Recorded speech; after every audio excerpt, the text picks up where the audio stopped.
and members of the Nigeria diplomatic mission ahead of the ceremony scheduled for today at the GLC Stadium, Nongo. The inauguration formally marks the end of Guinea's 4-year military transition following President-elect Doumbouya's victory in the December 2025 presidential election. Nigeria's participation reflects its leadership role within ECOWAS and its commitment to democratic governance and constitutional order in the West African sub-region. Presidential spokesman Mr. Stanley Nkwocha says the visit aligns with President Tinubu's renewed hope agenda, which prioritizes regional stability, economic cooperation, and strengthened bilateral relations between Nigeria and Guinea. A Rivers State High Court sitting in Oyibo has issued an interim injunction halting the impeachment process against Governor Similayo Fubara and his deputy Professor Ngozi Odu. Justice F.A. Fibere-Shima granted the order on Friday, restraining the Speaker, Clerk, and 25 members of the House Assembly from proceeding with the impeachment. The court also barred the Chief Judge of Rivers State, Justice Simeon Chibuza Amadi, from receiving or acting on any resolution seeking the constitution of an investigative panel for a period of 7 days. The ruling followed separate applications filed by the governor and his deputy. Justice Fibere-Shima directed the court processes be served at the Rivers State House of Assembly complex and the Chief Judge's chambers. The matter has been adjourned to January 23, 2026 for hearing of the substantive motion. The Rivers State House of Assembly says the Chief Judge of the state has received the acknowledged correspondence conveying notices of alleged gross misconduct against Governor Similayo Fubara and his deputy Professor Ngozi Odu. The confirmation was contained in a statement issued by the chairman of the House Committee on Information, Petitions and Complaints, Dr. Enemi Alabo George. According to the Assembly, the correspondence included all relevant documents detailing the allegations. The Assembly maintains that due process was followed in transmitting the notice and insists the impeachment procedures remain within the constitutional responsibilities. Governor Seyi Makinde of Oyo State has declared the bandits will no longer find refuge in the state following the killing of forest guards at the Old Park, Oyo National Park. The governor made this known during a visit to the affected community in Orire local government area. Governor Makinde announced relief packages for the families of the deceased, including 5 million naira in compensation and educational scholarships for the victims' children up to university level. He also announced plans to request the establishment of a permanent military base in the area. The governor further directed improvements in security infrastructure, including road rehabilitation, solar street lighting, and telecommunication facilities, while confirming that 3 suspects connected to the attack are currently in custody. The Commissioner of Police in Enugu State, Mr. Beatrice Giwa, has ordered an intensified manhunt for suspected IPOB ESN elements following an attack on a police distress response squad along Abani Road, Enugu. During the attack, the assailants opened fire on the police team, leading to a gun battle. 2 police officers sustained severe gunshot injuries and later died, while the patrol vehicle was set ablaze. The police recovered a Lexus 330 Jeep earlier snatched and used by the suspects. Mr. Giwa appealed to the public to provide credible information to aid the arrest of the fleeing suspects. The Nigerian Police Trust Fund has kicked off the construction of a 6-man rank-and-file residential quarters for police personnel in Enugu State in line with ongoing police reforms. Our correspondent was there and now reports.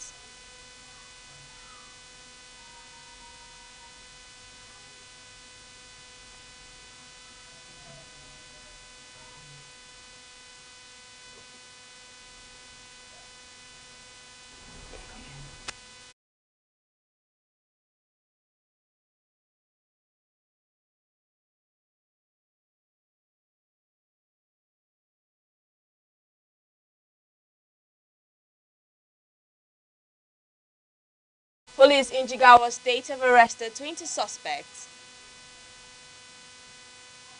and recovered 24,000 tablets of illicit drugs during coordinated intelligence-led operations across the state.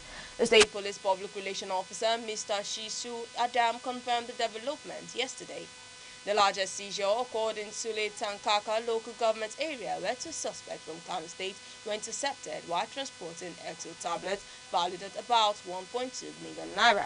The suspects are currently under investigation at the state CID. The operations also led to the recovery of stolen motorcycles and livestock, as well as the arrest of robbery suspects. The police commended residents for providing actionable intelligence. Major General Bimba Paul Kogna has assumed duty of the new General Officer, GOC, commanding a division of the Nigerian Army, Sokoto.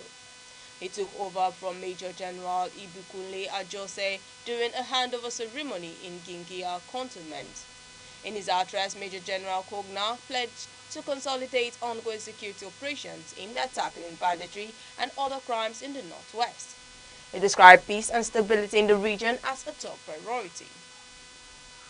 The outgoing GOC Major General Ajose expressed confidence in his successor's operational experience and leadership capacity, noting his previous deployments within the outside country. The Ogun State government has announced full support for a statewide measles rubella vaccination campaign scheduled to commence on January 27, 2026. The Deputy Governor of the state, Ms. Nomot Salako Oyedele, made this known during a state task force meeting in Abeokuta. The 10-day exercise targets children between 9 months and 14 years, with other 8,000 health workers to be deployed across schools, religious centers, and hard-to-reach communities.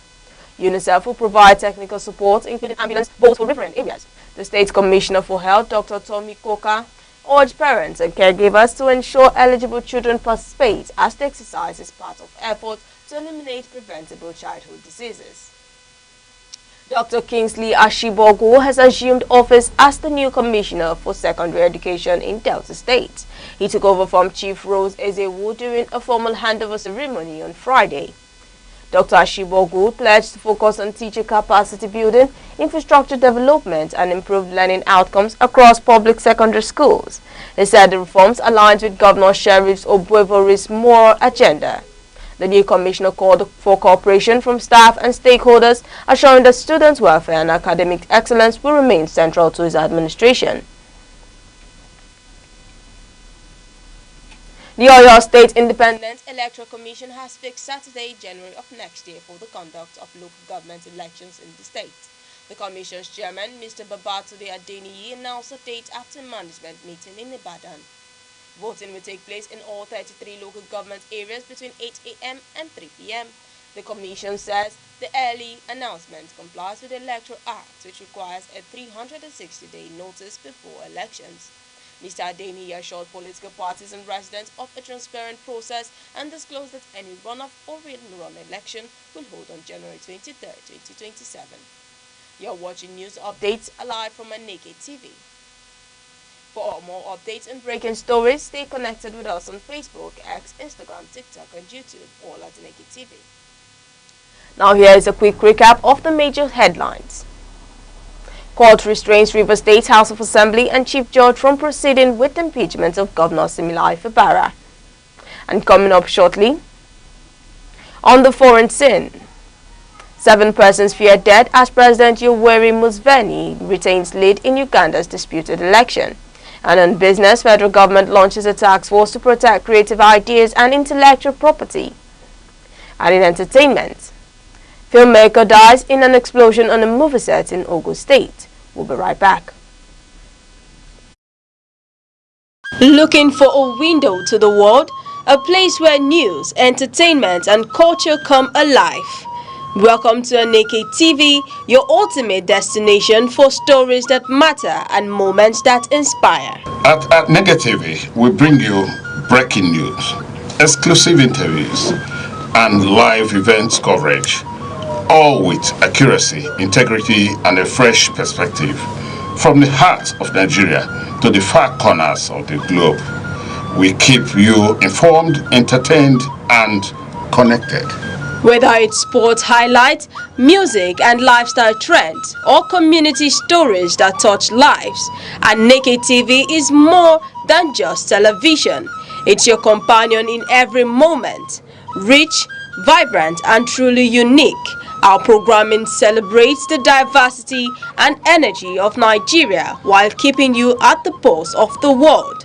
Don't just watch TV, experience it, live it, move with the world with Aneke TV. Follow us on all our social media platforms: Facebook, X, Instagram, TikTok, YouTube, all at Aneke TV. Because at Aneke TV, the world comes to you. Aneke TV, move with the world.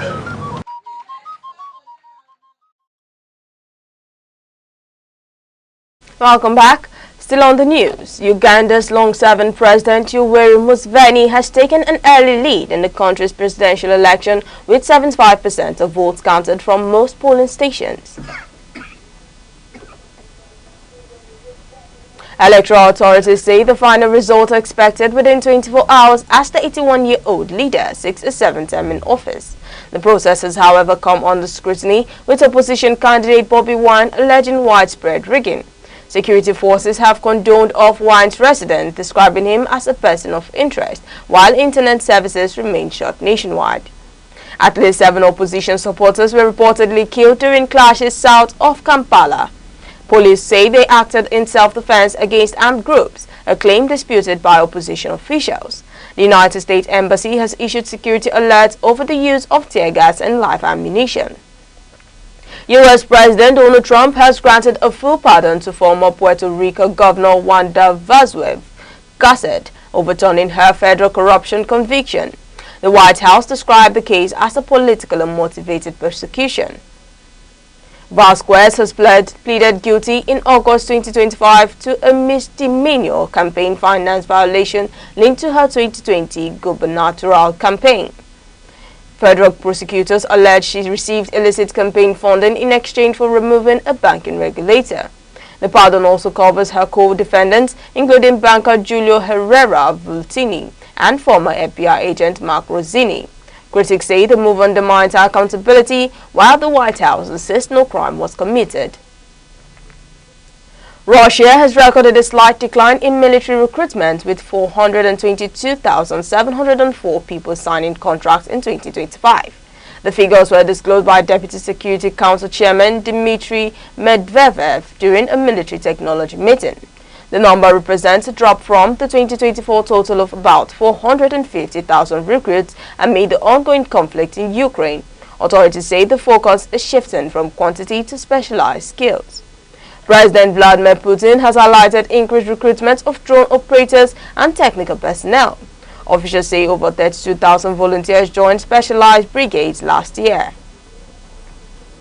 Ukrainian President Volodymyr Zelensky has appealed to Western allies for urgent air defense missile supplies, warning that existing stock remains critically low. He confirmed that several systems have run out of ammunition before a fresh delivery arrived on Friday. Russian attacks have severely damaged Ukraine's energy infrastructure, plunging Kyiv into an energy emergency as temperatures fall below -19 degrees Celsius. Schools have been closed and more than half the capital remains without heat or electricity. Mayor Vitaly Klitschko has advised residents to temporarily leave the city where possible. Meanwhile, Ukrainian officials are heading to the United States for talks on security guarantees and a possible ceasefire. A bipartisan delegation of U.S. lawmakers has arrived in Denmark to ease tension following President Donald Trump's renewed push to acquire Greenland. The delegation reaffirmed congressional support for Danish and Greenlandic sovereignty. The visit follows controversial remarks by the U.S. president suggesting military force and trade sanctions. Denmark has firmly rejected any proposal to sell the territory. Lawmakers say Congress will use its constitutional powers to block any unauthorized action. Protests are expected in Greenland and Copenhagen as diplomatic efforts continue. And now moving over to business news. The federal government has inaugurated implementation committees for the National Intellectual Property Policy and Strategy. The initiative aims to modernize IP laws and protect Nigerian innovations. The Ministry of Industry, Trade and Investment, Dr. Jumoke Oduwole, said the policy will support economic growth by ensuring creators are paid for their work. A two-tier oversight structure has been established. The Attorney General, Mr. Lateef Fagbemi, emphasized the review of existing laws and the proposed creation of a Nigerian Intellectual Property Commission to strengthen enforcement. The United Nations World Food Programme says 55 million people in West and Central Africa will face crisis-level hunger in 2026. Nigeria, Chad, Cameroon and Niger account for nearly 80% of those affected. In Nigeria's Borno state, about 15,000 people are at risk of catastrophic hunger at the highest emergency rating. Funding shortfalls have reduced WFP assistance by 95%. Over 300,000 children in northern Nigeria are affected by critical malnutrition.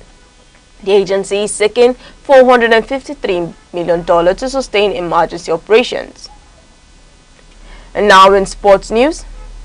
Former heavyweight boxing champion Anthony Joshua has returned to light training following a fatal car accident in Nigeria that killed 2 members of his team. The incident occurred near Lagos in December. Joshua sustained minor injuries and has resumed gym activities, posting training footage online. He continues to mourn the loss of his strength coach and trainer. Promoter Eddie Hearn says no fight date has been set, stressing that Joshua's recovery remains both physical and emotional. The Confederation of African Football has appointed a Moroccan referee to officiate the crucial Super Eagles clash with Egypt. The match is considered pivotal to the tournament's knockout stage. CAF says the appointment ensures neutrality and technical competence. VAR duties will also be handled by North African officials. Security arrangements are in place as fans from both nations converge on the venue for the high-profile encounter. The Sadwana Memorial Stadium in Zamfara State is now 90% complete, according to state officials. The facility is scheduled for opening in February. The renovation includes a 1,000-seat pavilion, modern dressing rooms and medical facilities. Engineers are finalizing drainage systems and turf installation. The stadium will serve Zamfara United FC and host regional sports events, boosting local sports development. And now in entertainment news, a special effects artist James Aneke has died following an explosion in a movie set in Abeokuta, Ogun State. The incident occurred during preparations for pyrotechnic simulation. Aneke sustained severe injuries and later died in hospital. 2 assistants suffered burns and others receiving treatment. Filmmakers say the effect involved was unauthorized. Police have launched an investigation. Still on the news, veteran Nollywood actor Aneke has accused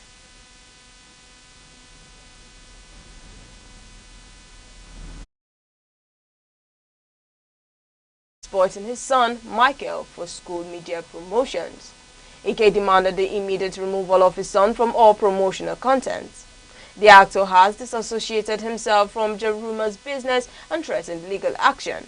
He described the videos as inappropriate and damaging. Ike also blamed family issues for his son's current situation, urging him to return to a more stable path in life. And finally, before we go on news updates, here's a recap of our top stories. A High Court has restrained the Rivers State House of Assembly and the Chief Judge from continuing with the impeachment process against Governor Similai Fubara. And on the foreign scene, at least 7 persons have been reported dead as President Yoweri Museveni maintains a lead in Uganda's disputed election. The federal government has inaugurated a task force aimed at protecting creative ideas and inventions across the country. In entertainment news, a filmmaker has lost his life following an explosion on a movie set in Ogun State. And that's news update on Aneke TV. For more news and live updates, follow us across all social media platforms: Facebook, X, Instagram, TikTok, and YouTube, all at Aneke TV. I'm Deborah Wakba. Thank you for watching.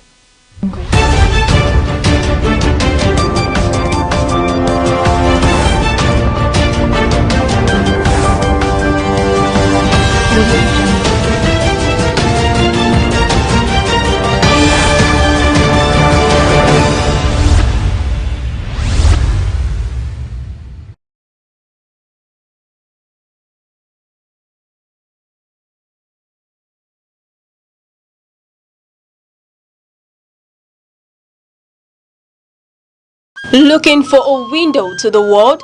A place where news, entertainment, and culture come alive? Welcome to Aneke TV, your ultimate destination for stories that matter and moments that inspire. At Aneke TV, we bring you breaking news, exclusive interviews, and live events coverage, all with accuracy, integrity, and a fresh perspective. From the heart of Nigeria to the far corners of the globe, we keep you informed, entertained, and connected. Whether it's sports highlights, music and lifestyle trends, or community stories that touch lives, Aneke TV is more than just television. It's your companion in every moment.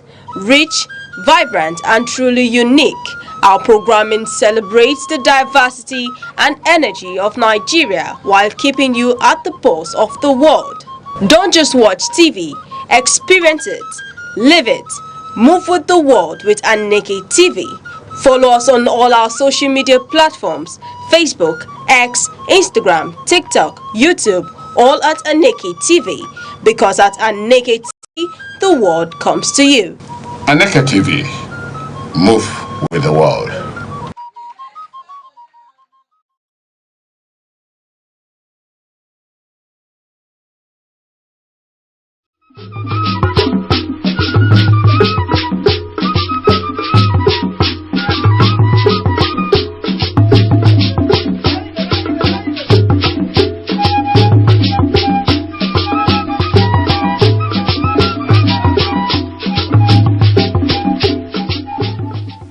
Across Nigeria, from bustling cities to quiet rural communities, one institution has endured the test of time: the traditional leadership. Long before modern governance structures emerged, these institutions were the heartbeat of society, providing leadership, justice, and social cohesion in ways that remain indispensable to this day.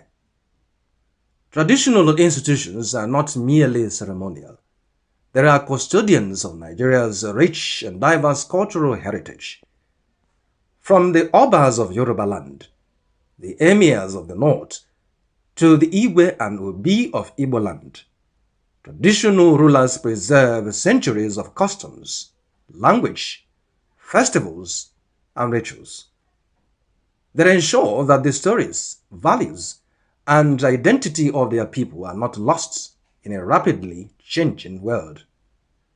What sets these institutions apart is their organic legitimacy. Unlike elected officials whose authority depends on periodic votes, traditional rulers derive their influence from ancestry, community consent, and deeply rooted cultural norms. This legacy makes them trusted arbiters, moral authorities, and stabilizing forces within their communities. Their position above partisan politics allows them to mediate dispute and guide society with a unique combination of wisdom and authority. At the grassroots level, traditional institutions are indispensable for governance and social order. They resolve dispute, manage land and chieftaincy matters, and act as intermediaries between local communities and government policy. In rural areas where formal structures are often distant or overstretched, the presence of these leaders ensures continuity, fairness, and accessibility in governance. Beyond mediation, traditional rulers are catalysts for development. They mobilize communities for education, healthcare, and infrastructure projects, while acting partnerships from government and private entities. Their influence ensures that development initiatives are participatory, culturally appropriate, and sustainable. In this way, traditional leadership becomes a force for progress as well as preservation. Traditional institutions also play a vital role in maintaining security by leveraging local knowledge and community networks. Rulers provide essential intelligence and oversight, collaborating with security agencies to prevent and mitigate conflicts. Their involvement strengthens community resilience and reinforces the social contract between citizens and the state. Equally important is the moral and ethical dimension of traditional leadership. These institutions instill values of respect, integrity, communal responsibility, and peaceful coexistence. In a society grappling with ethical and social challenges, the guidance of traditional rulers remains a vital instrument for fostering discipline and virtue. In a nation as diverse as Nigeria, traditional institutions serve as a bridges of unity. They manage ethnic and cultural diversity, promote dialogue and encourage mutual respect, while preserving distinct local identities. Through their wisdom, they help maintain harmony and stability across communities that might otherwise be divided. The traditional institution is far from a relic of the past. It is a dynamic, enduring pillar of Nigerian society, a custodian of heritage, a mediator of peace, a driver of development, and a moral compass for generations. To harness Nigeria's full potential, there must be a deliberate integration of these institutions into governance and national development strategies. For in preserving the past, guiding the present, and shaping the future, traditional leadership remains at the very heart of Nigerian life.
Kenny, also na n'ọgbọ, ọdún tí mo lẹ́sẹ̀ na n'ọgbọ.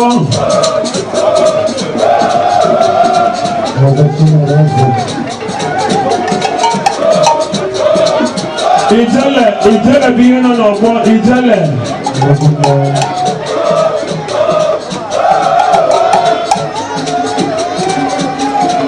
Ndana bena fu chereno. Chereno bene rono.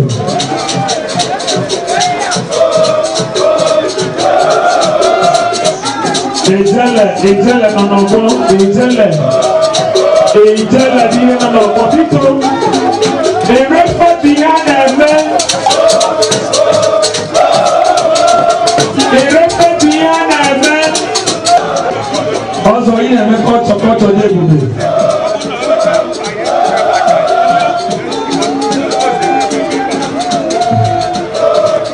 Kenny, ọzọ nọ n'ọgbọ, ọzọ Chimeleze nọ n'ọgbọ.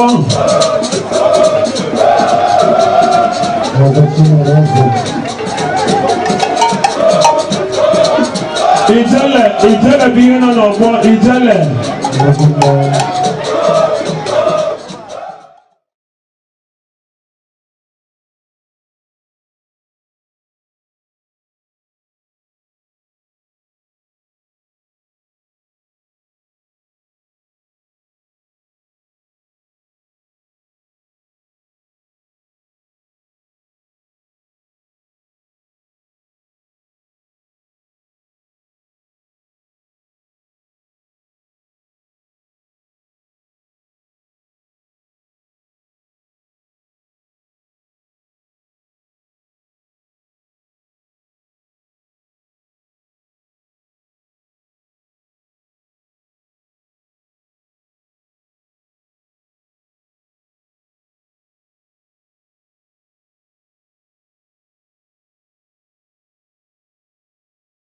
Looking for a window to the world, a place where news, entertainment, and culture come alive. Welcome to Aneke TV, your ultimate destination for stories that matter and moments that inspire. At Aneke TV, we bring you breaking news, exclusive interviews, and live events coverage, all with accuracy, integrity, and a fresh perspective. From the heart of Nigeria to the far corners of the globe, we keep you informed, entertained, and connected. Whether it's sports highlights, music and lifestyle trends, or community stories that touch lives, Aneke TV is more than just television. It's your companion in every moment. Rich, vibrant, and truly unique, our programming celebrates the diversity and energy of Nigeria while keeping you at the pulse of the world. Don't just watch TV, experience it, live it. Move with the world with Aneke TV. Follow us on all our social media platforms: Facebook, X, Instagram, TikTok, YouTube, all at Aneke TV. Because at Aneke TV, the world comes to you. Aneke TV, move with the world.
na mbụ ọja m na-asị ekekele ụwa na ọkwa ọja ekenekwa gị na eluigwe na ala na-ekene gị na urukpuru na kpakpando na-ekene gị na ugwu na ndịna na-ekene gị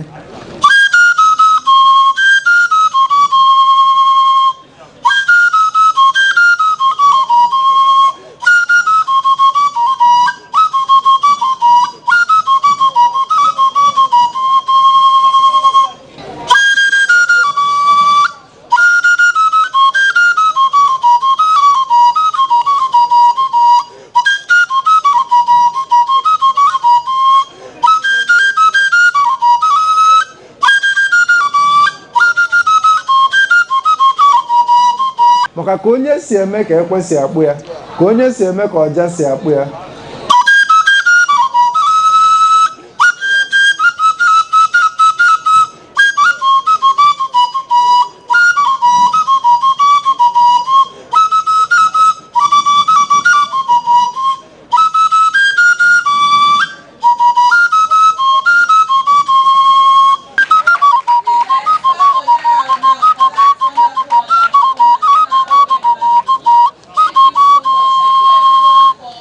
ihe a bụ Aneke TV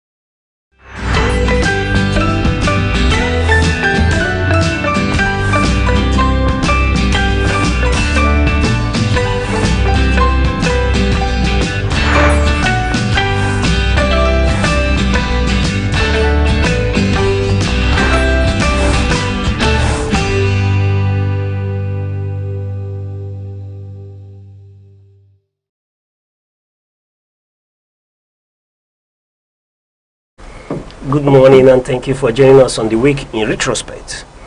Remember that the retrospect is our program where we bring to you issues, topical headlines, newsworthy events that dominated the week. And joining us on this edition of the retrospect is our in-house analyst, Mr. Res Arum. It's a pleasure to have you on the retrospect once more. Well, thank you, Mr. Sai. It has always been like this, and I want you to be there. Don't touch the dial. Keep watching Aneke TV. That's wonderful. And Dr. Imago is a national commentator. Thank you for coming to the retrospect. Thank you for having me. All right. It's always a pleasure. We're here on the retrospect to serve you the news analyzed like never before. And this morning, we'll waste time by getting to see what made the headline, the news headlines this morning. And speaking to the headlines, we'll be looking at the newspaper report for today.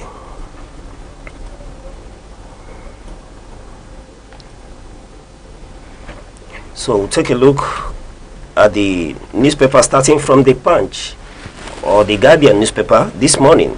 And the major headline on the Guardian newspaper this morning says, Rivers political crisis deepens. And you will find that on page 2 of the Guardian newspaper, where the State Assembly directs Chief Judge to set up panel to investigate Governor Fubara, deputy, as we'll see that court horse process for 7 days. 4 lawmakers who were opposed to the impeachment removal now make U-turn as well. And then, still on the Punch newspaper, when you go to the top heading of the Punch newspaper, here we are seeing on the special feature from page 8 to 9, I am in severe pain. How mishandled medical procedure devastates Alfred Ogene's life.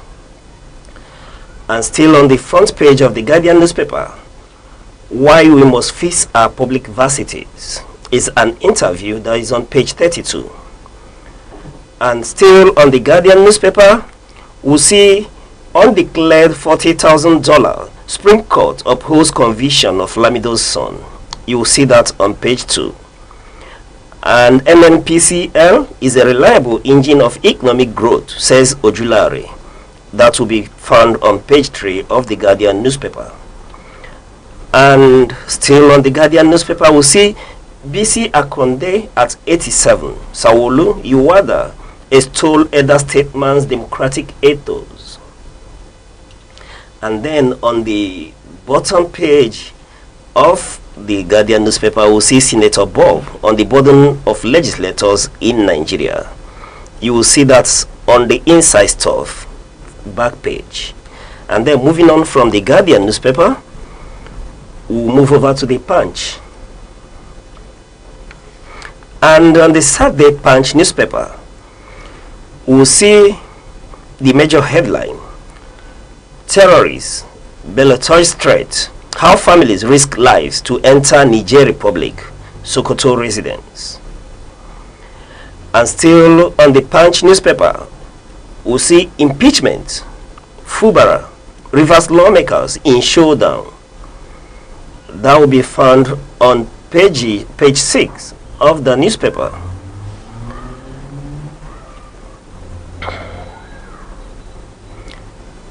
And still on the Punch newspaper, we'll see grim stories of healthcare workers targeted, killed by bandits. And still on the same Saturday Punch newspaper, we'll see Trump's visa policy trapped us in Nigeria, an American family. And again on the entertainment side, we are seeing Davido, alleged baby mama, clash over paternity claim.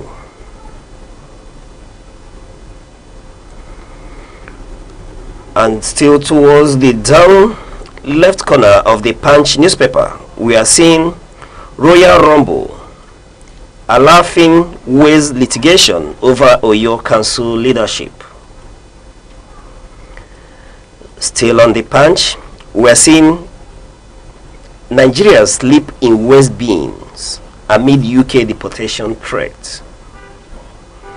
And moving on from the Punch newspaper, we'll move over to the Vanguard, Saturday Vanguard. And the major headline on the Saturday Vanguard reads, "Stalemate in Rivers." And still on the Vanguard newspaper, starting from Home Affairs on page 14, "Baby Mama, Baby Daddy, and the Child Who Learned Love Through Tension."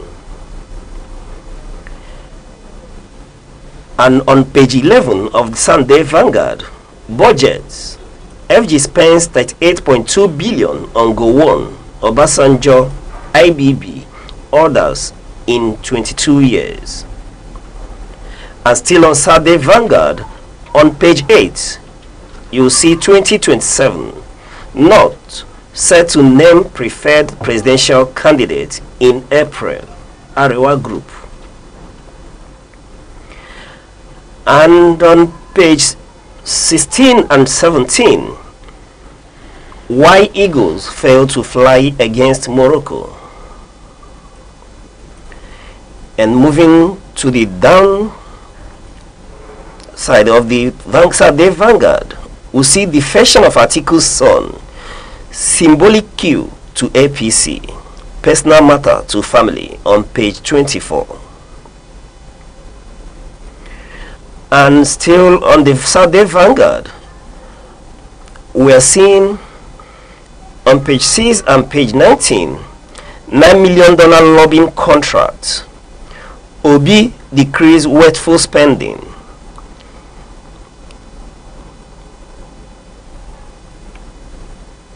Now we move over to the Weekend Trust. And the major headline on the Weekend Trust reads, Kano realignment, the winners, the losers. Still on the Weekend Trust, on page 11, scars that won't heal, 60 years after the coup.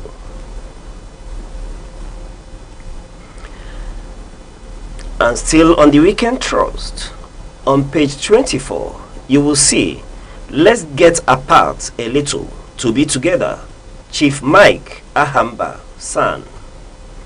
Let me take that again. On page 24, let's get apart a little to be together, Chief Mike Ahamba San. And on the page 30 of the Weekend Trust, Plateau Imam who sheltered Christians during attack dead. And moving over to page 16 of the Weekend Trust, alleged 1.3 billion fraud. Supreme Court voice Lamido son's acquittal. Let me take that one more time. On page 16 of the Weekend Trust, alleged 1.3 billion fraud. Supreme Court voice Lamido son's acquittal.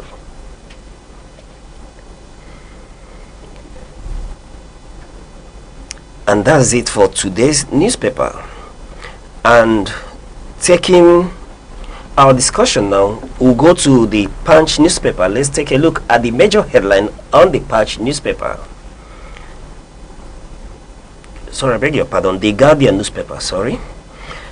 And on the Guardian newspaper, the major headline there is, Rivers political crisis deepens. Gentlemen, it's no longer news that the crisis in River State has snowballed into yet another impeachment move, making yet not just the second time but multiple occasions we've seen similar card, the impeachment card, trumped up at the governor Similaye Fubara.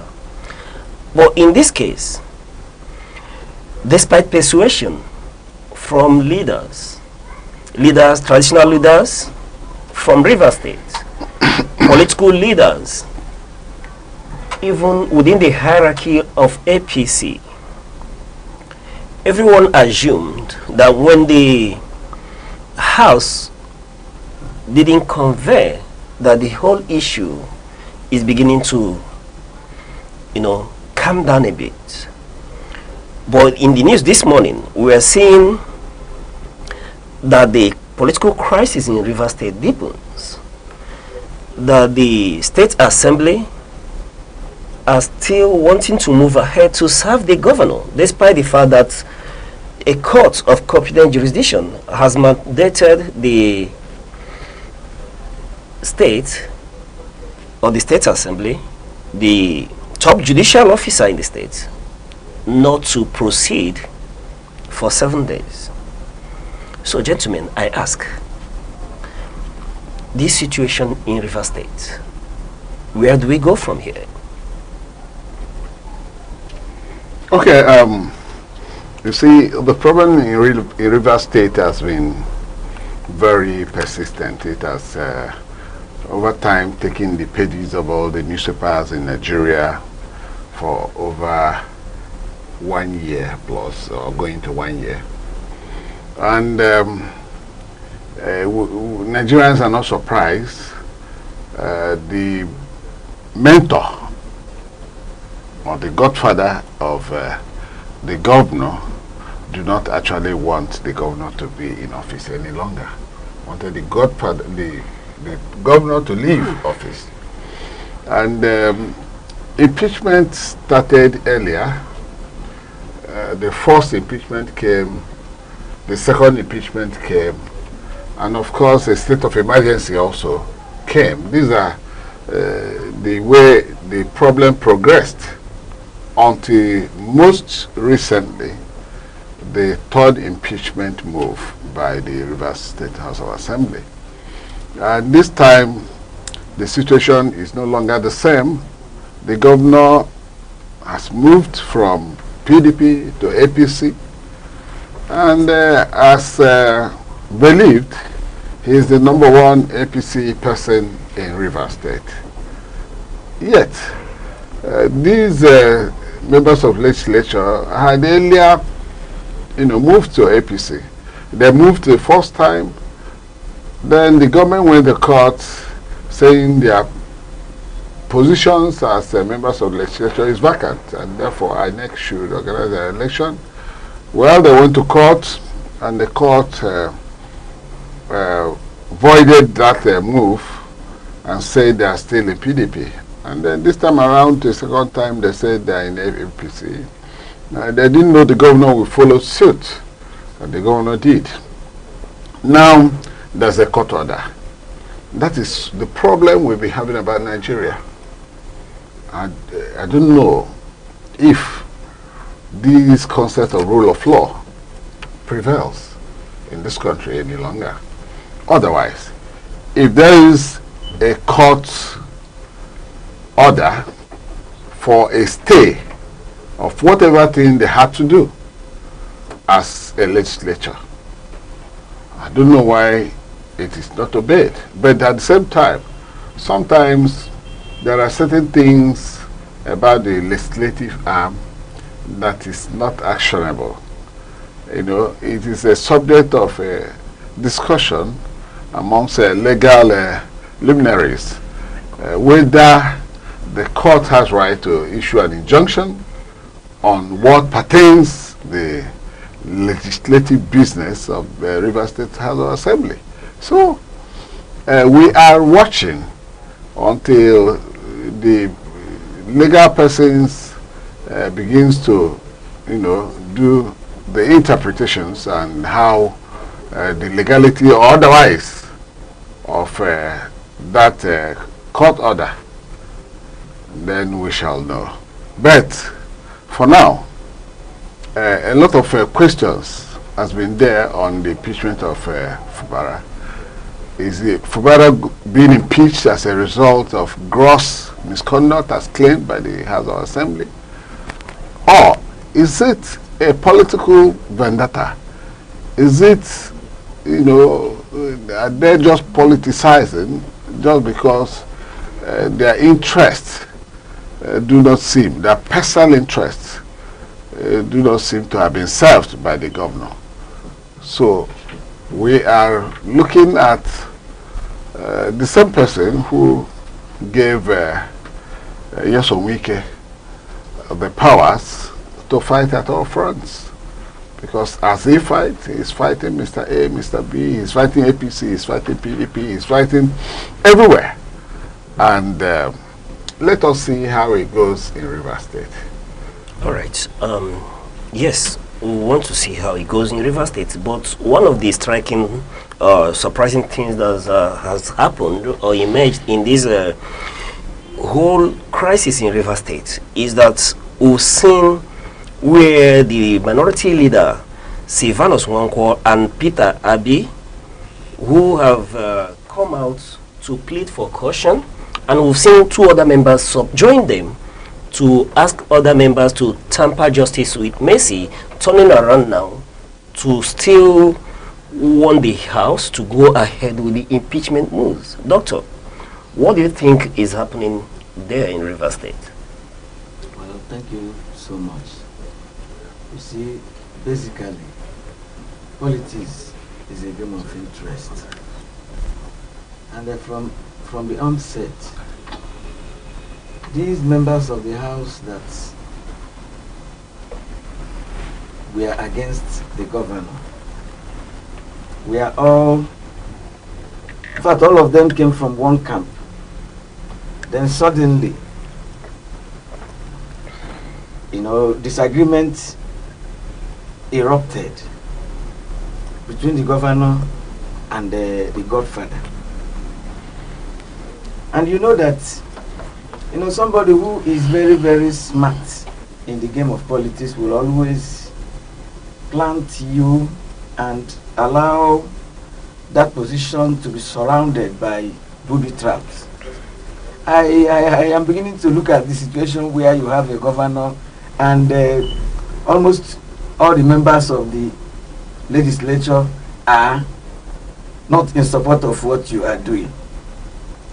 I am also looking at this scenario whereby the governor himself has failed to reach out to these members who are persistent in seeing him removed. I am also looking at another scenario whereby the godfather who seem not to be in any political party now, because as much as I know that PDP has given him, after expulsion, they have issued him with certificate of expulsion, meaning that, that one cannot be reconciled. Then in APC, he has not made any moves. And I don't even think that the hierarchy in APC will allow him to come in. He just wants to cause disruption. Now, looking at this problem from solution perspective, I think it requires political solution, because the problems emanated politically. I don't even know why they are going to court. Dragging the judiciary into this matter, it's always been the case. Because I remember these issues, there's this particular analysis we normally do when we talk about law and politics in Africa, especially in developing countries. You always see that when something goes wrong, they will go and bring in the judiciary to come and do what? So I'm still looking at the president. Because if you look at even the state of emergency, the whole thing emanated from the presidency. So let them now come and do it the way they did when similar thing occurred in Lagos State. So he has to call them to order. And for me, I don't even see why 001 in the whole federation would say something and you go ahead and start doing another thing. If really there is this party discipline. So I strongly believe that this matter would not be allowed to linger, because it's going to affect APC as a party negatively. You know, yes, if you allow this impeachment to go on, it appears as if the party lacks that capacity to internally resolve issues and close ranks. Okay, sorry to cut you short. Now that you're speaking to the party, the APC, you know, a lot of analysts are beginning to, you know, fantasize that perhaps Fubara is lured into APC perhaps for this impeachment as well. Many are beginning to accuse them. But don't you think as well that if these whole moves continue, like you are saying, it will be a failure on the part of APC, because the state legislators and the governor are all in APC, and the FCT minister that you spoke of is equally a supporter of Mr. President, an appointee of Mr. President, and perhaps an ally as well. So I ask, this whole impeachment crisis being on till this moment, or perhaps if it goes through, that will be an indictment on the leadership of APC for their inability to put their house in order, and perhaps a wrong signal to what will feel that the APC as a political party is the most organized, well put together in Nigeria as at the moment.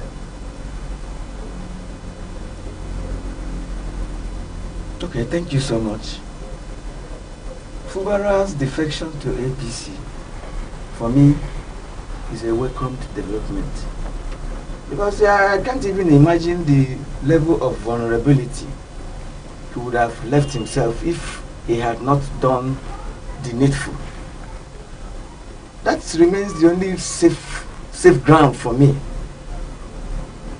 If he had remained in PDP, who is even going to speak on his behalf? PDP is even trying to shake off some of the internal party disputes that they had, which I believe still ongoing. So going into the APC, for me, is a master stroke. All these shenanigans, all this, coming together to remove him from office may not work out. Because one, the party integrity of the party from state to national is going to be questioned. Do you understand? Because remember that now that we have ADC as another veritable opposition political party, they wouldn't like to allow some of these things in Rivers State to affect their internal party mechanism.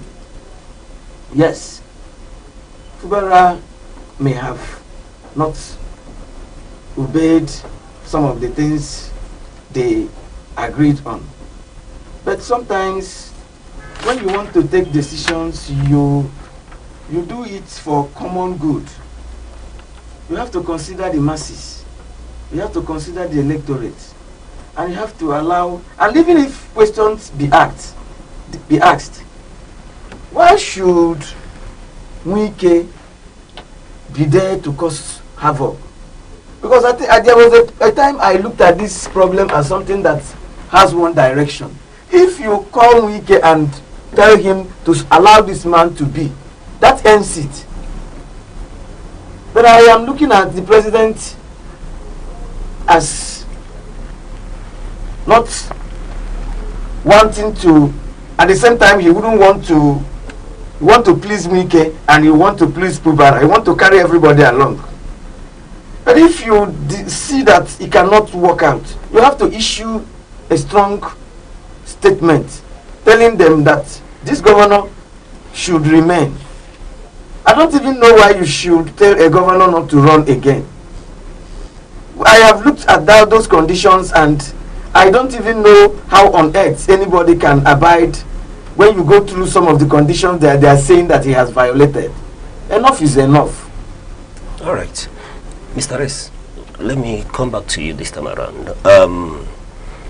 Yes, you've spoken about these issues, but what I'm asking, in terms of who benefits from this whole crisis, at the end of the day. If Fubara is impeached, who is the beneficiary?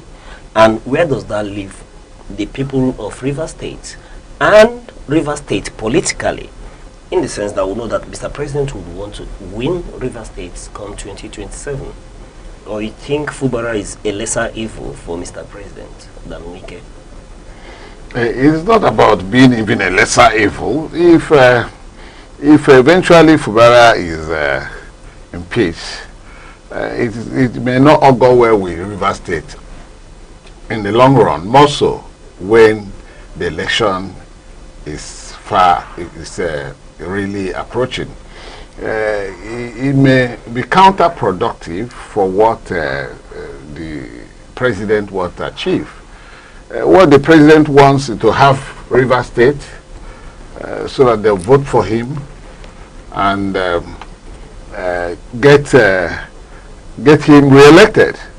But if anything happens to the governor, as we are talking, the crisis may linger for as long as during the elections, and it may be counterproductive. But at the same time, I do not see the House of Assembly actually going to achieve what they intend to achieve. The process is still there. The House did not reconvene as they promised to. So when did they now, or from where did they serve the Chief Judge of Rivers State to, set up a committee? Are these things now being done secretly? Should impeachment be done secretly? That is a question that each and every one of us should be able to find the answer. If they are going to impeach Fubara, they should be transparent about the impeachment move. Whatever they are doing should be transparent. Otherwise, it becomes actionable. And what are the chances that the Chief Justice of Rivers State will concur and play according to? Of course, he will certainly set up a committee, and it may not be a committee that may favor. The committee may not find reasons of impeachment to be done on Fubara. They may not find the reasons given by the House of Assembly for the impeachment of Fubara. They may not, because some of the reasons have been considered as something that has a political undertone. It's not as if Fubara did not do the budget. Of course, the Supreme Court gave a ruling on that, but that has been overtaken by events. Because after the Supreme Court, after the Supreme Court ruling, Fubara was sent on suspension. And while he was on suspension, an administrator came in, and that administrator took budget to the National Assembly. And the National Assembly passed a budget for Rivers State, and that budget is presently running. So how can you now call back what has been overtaken by events to now start punishing Fubara? Beyond that, the House of Assembly said they were going to resume sitting on a particular date. That may be on January 31st, upon which Fubara will now articulate and come to the House of Assembly to present the budget of 2026, which will begin to run after the budget of 2025 must have elapsed from the time it was passed by the National Assembly. Because you are not going to superimpose a budget of 2026 on 2025. So, but they did not wait for the 21st to reconvene. What they did was to reconvene on 7th to start an impeachment move against the governor. They had earlier agreed on that, and even the governor. So whatever reason they are given, has been seen by the legal public as watery and not worth doing. That is why a lot of people have always hinged on the fact that the situation in Rivers State is political, far more political than real. And if we have such political situation, my colleague here who spoke shortly said that political issues require political solution. So the politicians should be able to rally around and calm down their colleagues who are also politicians, and so that the River State will move forward.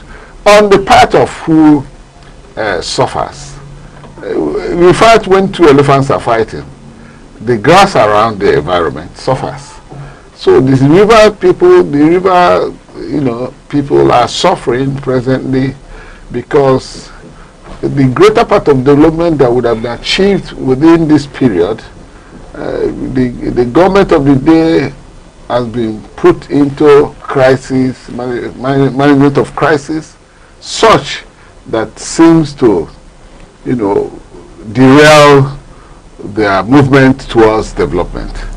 All right. One other key issue, in this news story this morning is that the lawmakers, one of the reasons why they are going ahead with impeachment moves is that the governor, they say, has not shown remorse. Rather, has gone ahead to meet their constituents for recall of most of the state lawmakers. So in this instance, is that no more ammunition for the lawmakers to go ahead with the moves? When you talk about governor meeting constituents, I wonder what you mean. The governor is plotting with the constituents of this to recall the legislators. That is, it is neither here nor it's an allegation presently. But I want you to understand that somebody has been moving from one local government to the other. Yes. Campaigning, advocating, criticizing, and heaving allegations against the government of Fubara, which is personified, the government of River State, which is personified in Fubara, that he has not, supported and is not involved, try to implement the agreement reached. And then the agreement, the so-called agreement reached, is an agreement that is against one's fundamental right, against the Constitution of the Federal Republic of Nigeria. Of course, whatever agreement verbally you make with me and is against, to the extent of its inconsistency with the law of the Federation, is void. So if you talk about the man said he's not going to run an election, he's not going to come for the second time, and you say it's an agreement, it's not an agreement, it is void. It is dead on arrival. Just from the beginning of the time you're making such agreement, it is void. All right. So, but then you were asking about, you asked about the state legislatures, the move by the state governor. I said it's an allegation. You see, people are not happy about the development. So it is, when you say it is alleged that it has not shown remorse, that is ganging up with constituents. I was speaking to what the state legislators are saying. Yes, exactly. That's an allegation. They are alleging so. They are alleging so. It cannot be substantiated on the interim. Presently, nobody can substantiate that. The people of River State are not happy with what their elected legislative members are doing. As such, they made that same move on their own, because if you look at the pages of newspapers and listen to news that are making waves both in the traditional media and the social media, a lot of people have said so many things. If you go on Facebook, all the social media handles, you see comments running into millions, and many of those people are some of the constituents of these legislative members. So they are taking it upon themselves. You don't just say Fubara is doing. Whatever these people do, of course, everybody will want to term it as what Fubara must have planned. People have a lot of sentiment or emotions on Fubara and the way he's being handled. If his godfather brought him on board and decided to bring in every other person around him, so that whatever he does, including allegedly his cook, so that if he misbehaves, possibly the cook might take certain positions that may silence him. So you see that kind of situation. Allegedly. Yes, I said allegedly. That's very weighty. Yes. Yes, I said it's alleged. Yes. So when situations like this come, you know, people should be mindful of what they're doing and what they're saying.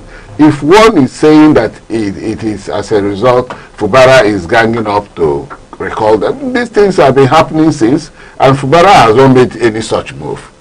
And now, you're holding brief for the governor. No, he has not made that move all along. I'm not holding brief for him, but it is clear now that we have not seen him move into. He has not even been really attacking like he's been attacked.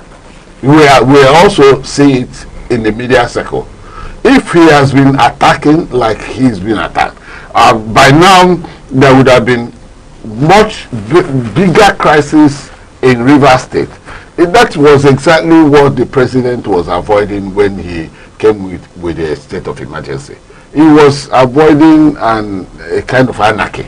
All right, very well taken, but we're still on this issue. But before we continue to expatiate on it, let me call for one of the video clips that we watched on this very issue during the week.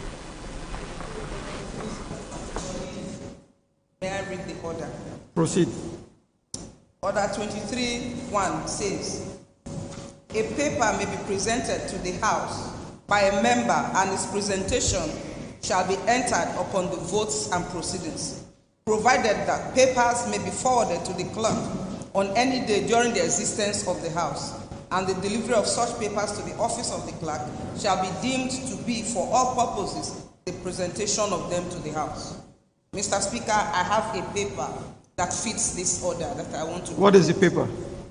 Mr. Speaker, it is a document signed by 26 members of this House and addressed to you, Mr. Speaker. With your leave, can I read this document? Please go ahead. This document is addressed to the Speaker, Rivers State House of Assembly, and it says, Mr. Speaker, notice of allegations of gross misconduct brought pursuant to Section 188 of the Constitution of the Federal Republic of Nigeria as amended 1999. Acts of gross misconduct in the performance of the functions of the office of the Deputy Governor by Her Excellency Professor Ngozi Maodu, DSSRS Deputy Governor of Rivers State.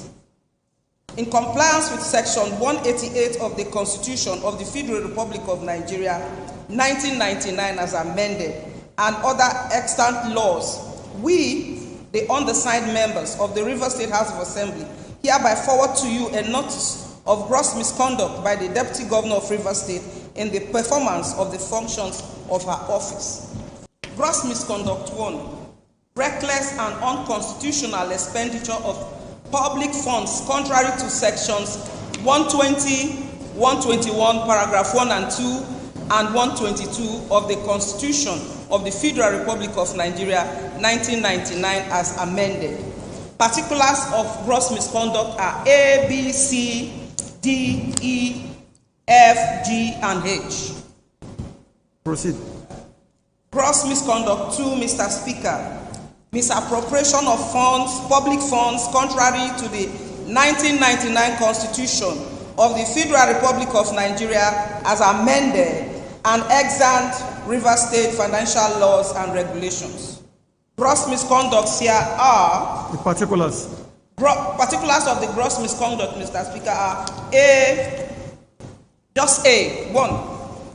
So I'll go on to gross misconduct 3. I move that whereas section 121, sub 1 of the 1999 Constitution as amended states as follows, sir.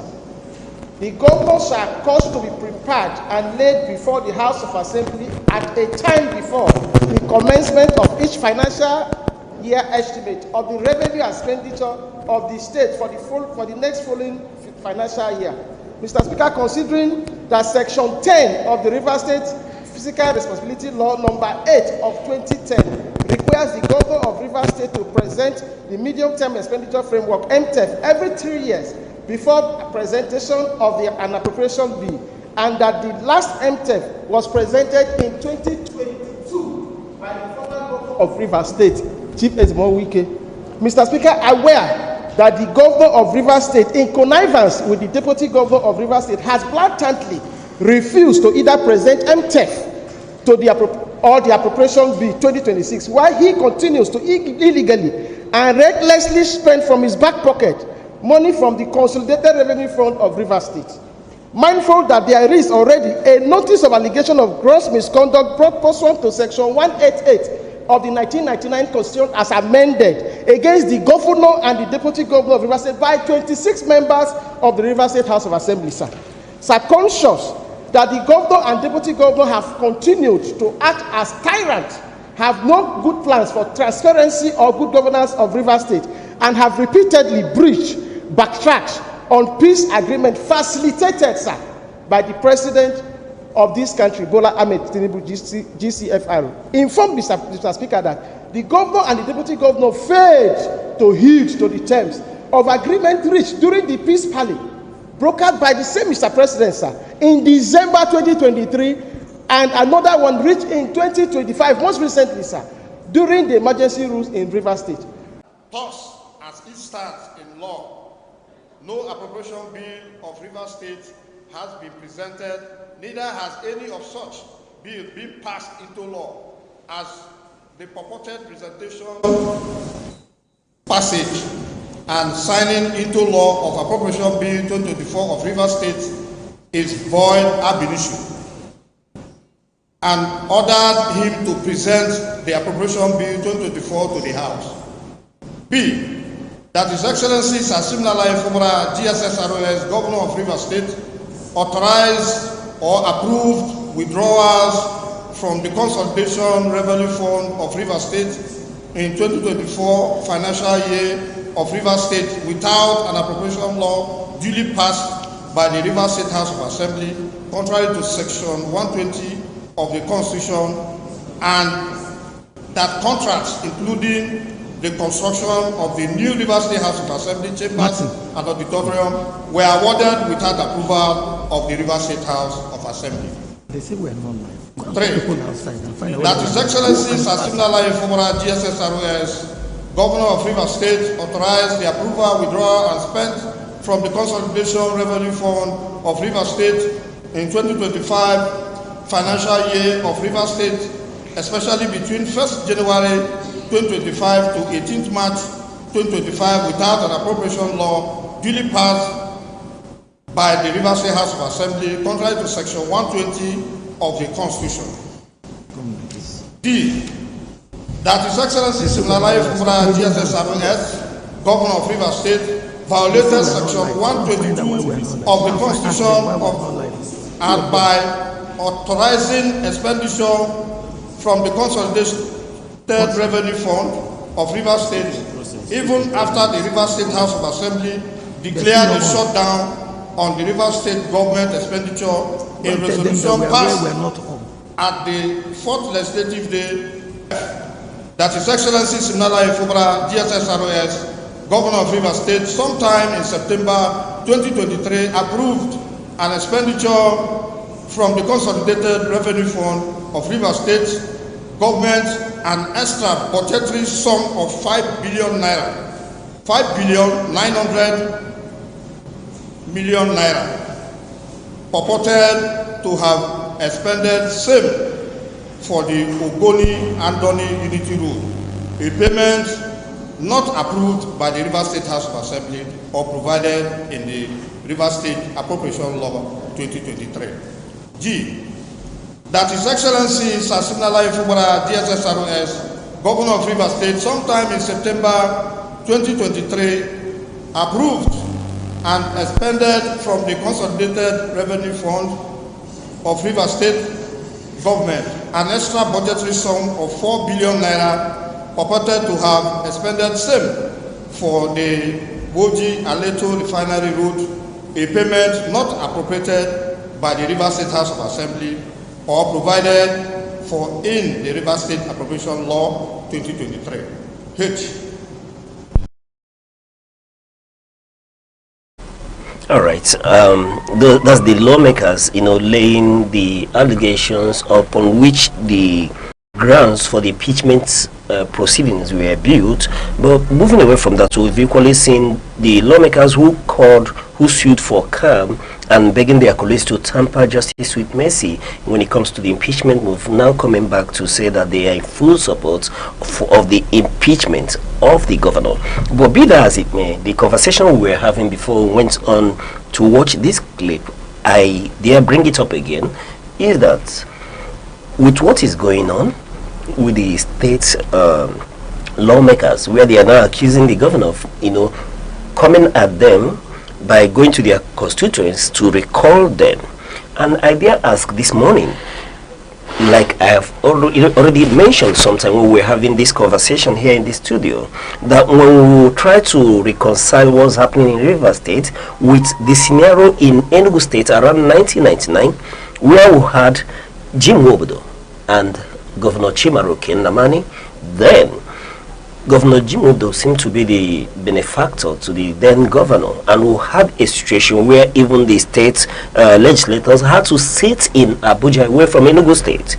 But in all, we saw how the governor was able to politically maneuver the situation and got the state members to his side. And in that regard, I'm thinking that Fubara has not, shown such political maturity or courage to be able to win the state legislators to his side. And if he had done that, we won't be seeing this crisis, snowball into impeachment moves in Rivers State. Governor Nnamani hadn't the majority of the legislature. He had 8. And the 8 could not have actually done so much, if he hadn't the backing of the presidency. It was the presidency that gave Nnamani the leverage to survive the legislative members who wanted to impeach him. So the scenario is not the same as that of Rivers State. Rivers State, Fubara was or is a man alone, almost a man alone, except for former politicians, the former governors who are actually backing him, who do not have executive power with them to fight on. So Fubara is a man alone. The governor of Enugu State then, the Ebano phenomenon, of course they call him because he's a very wonderful governor, he used to be, was with the president. He had Obasanjo on his part, so he had Obasanjo backing him seriously, and that resulted in the Wobodo factor not actually doing anything to him. Otherwise, he would have been a gunner then, because there was, in Enugu State, you don't even have those who could be backing Governor Nnamani then, just like you have in Rivers State where you have former Governor Dele, former John Mbata, the Ohanese President General, former Senator of the Federal Republic. These are big politicians, kings. You can see people like Dokubo and all that. They're all backing Fubara. But in Enugu State then, you had nobody. It was just the president and nothing but the president. So the scenario is not the same. And so that's not why we should be able to say he has not been able to. The Rivers House of Assembly were all nominated and helped to be elected by Nyesom Wike. That was exactly what I said ab initio. All right, but Doc, do you agree with him? Being that even if they were sponsored, by Nyesom Wike, who have a sitting governor, I will know the position of governors in Nigeria. They are all powerful. He had the power, he had the capacity to bring them to be favorably disposed to him. Do you agree with what Mr. R's position this morning on this issue? Partially. Let's look at this. At the heart of every political activity, there is this interesting that one needs to ask. The first one is, what is the interest of of President Tinubu in the crisis that we are having today in Rivers State? What is the interest of Nyesom Wike? What is the interest of Fubara?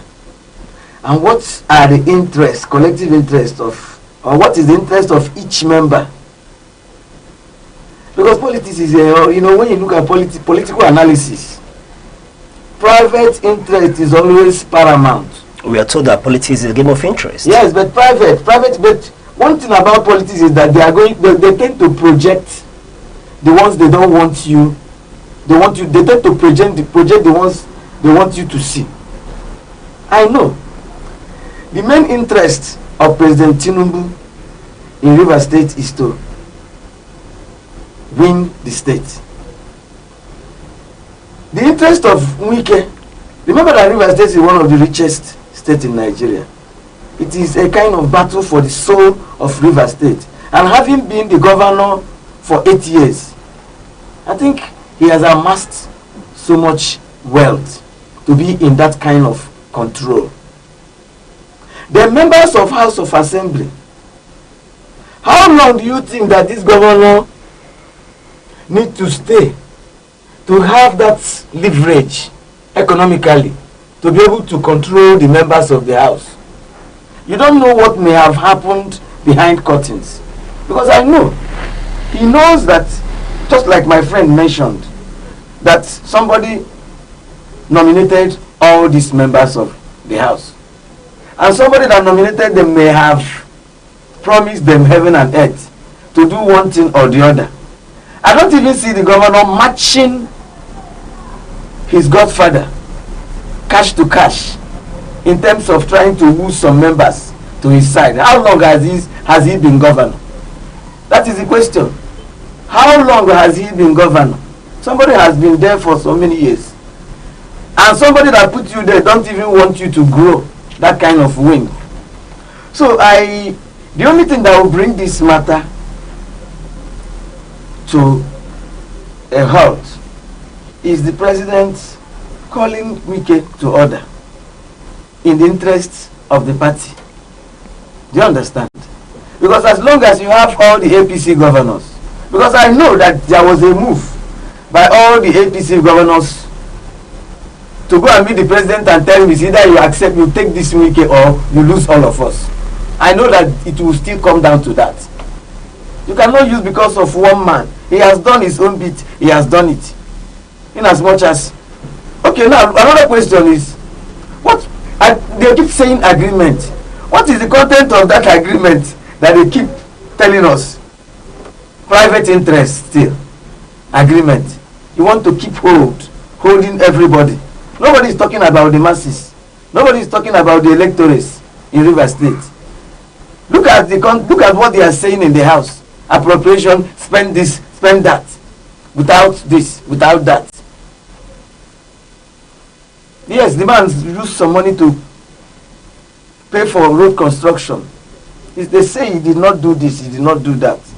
And another issue I want to bring on table here is the whole issue of impeachment is very cumbersome. It does not look as easy as we just. It's not even as easy as going to sit down somewhere and now say yea or nay. There are so many things that are involved. I don't even see them getting away with this, because I know that judiciary still have a say on this. What if the Chief Justice says he does not want to go along with them? Do you think anything can happen? But by law, he is mandated to? No. Even that law that mandates him to do it, he still have his own interest. And he may not want to do it. But constitutionally, when he receives the notice, he has to constitute the panel. Yes, he will. He will constitute the panel. There's no two ways about it. But it is discretionary. He will constitute members of the panel he deems expedient, good enough to do that job. Now, if I told the line of argument, you did say, and he has equally, alluded to that as well, that the benefactor of the governor, I usually, have a section to use the word godfatherism, that's personal to me though, has the capacity to sponsor all the state's legislators, and one would tend to believe that he will equally have the capacity to influence the process as well. You see, when you talk about the politics we do in Nigeria, you find out that there are certain undercurrents. People like Wike, while he was governor of Rio State, he was a Lord Manor. He had everything at his disposal. Beyond that, the Constitution, heaped enormous powers on the president and the governors of the states. So while he was governor, he was in PDP. He nominated all the members of the House of Assembly, just those he wants to run that had the tickets. They got all those tickets. But I want to tell you that loyalty, there are loyalty, coerced loyalty, there are loyalty that is earned loyalty. These members of the House of Assembly and everybody that is clinging to the apparent string of Wike, barrister at law, may have gotten some kind of loyalty that might make them inseparable. A loyalty in quotes, you do not know. There are people who involve all manner of things in politics. So we do not know the kind of loyalty that these members of the House actually had given to Wike.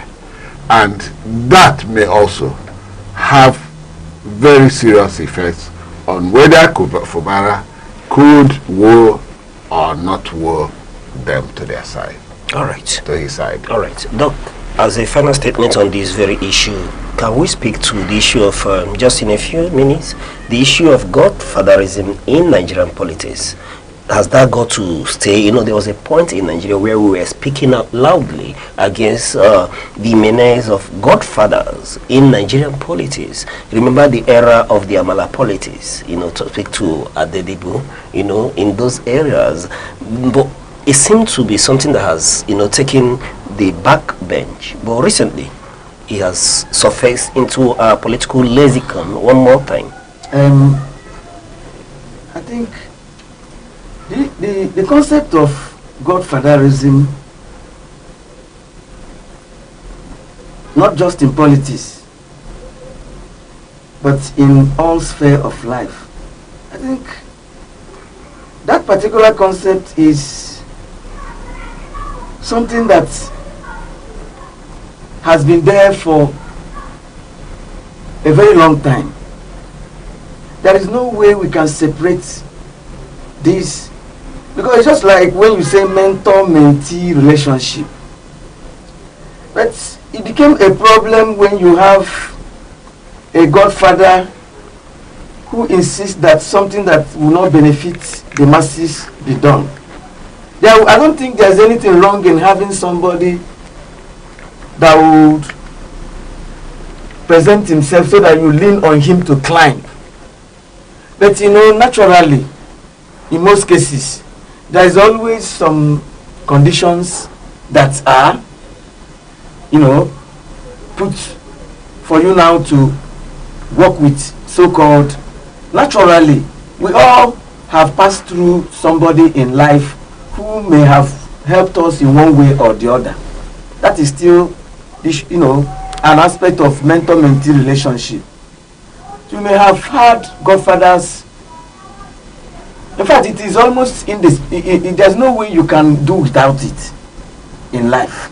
All right. Because it is not your parents that will see to everything that you do. Sometimes you need help of somebody who has been there before you, who knows the terrain, maybe by way of advice, by way of resources, other resources, which you may not have at that material time.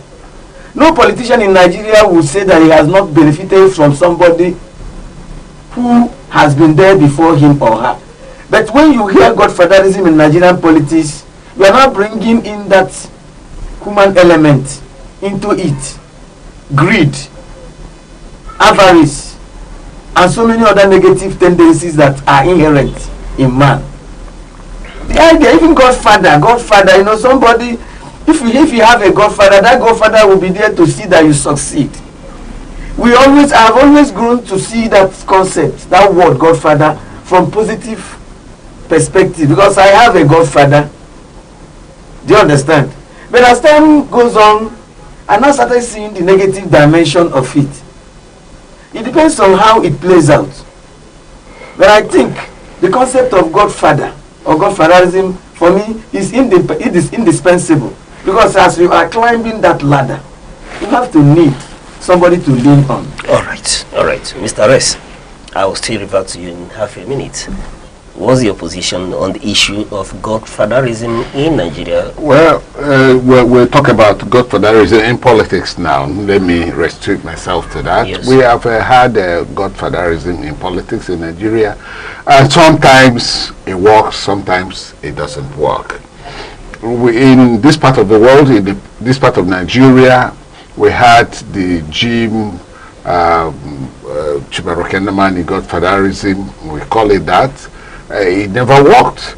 We had in Namani Chime godfatherism, it never worked. So you see godfatherism, and if you go back, if you go to the north, presently we have the Yusuf Kwankwaso godfatherism, and I don't think it's working. Presently Yusuf is planning to go to APC, or has he gone?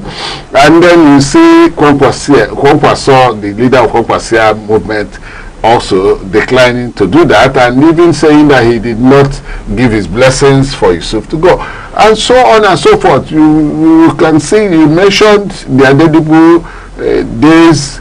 I mean, in so many places, the issue of godfatherism politically has not worked effectively in Nigeria. We have seen the godfather of Wobodo and Azikiwe working, and that's the only one I can see that truly worked in my eyes. But all the other ones, most other ones, never really did. So, the political godfatherism, it has always, and look at that of Wike and Fubara now, it's in turmoil. You see, so you find out that not many times the godfathers and the godsons begin to have problems. All right, very apt. But one thing that is not in doubt is that in Nigeria, leaders who seem to not be clinging to any godfather in Nigerian politics or in governance seems to do better, as is evidenced in Abia State and in Anambra during the era of the former governor Peter Obi in Anambra State. But be that as it may, we'll continue with other news stories that made the news during the week, and part of it is school resumption. Schools reopened in Nigeria and in northern Nigeria as well. Schools in parts of northern Nigeria began reopening this week after months of closure by the mass abduction of hundreds of students in November. The federal government directed academic activities resumed in areas assessed as secure.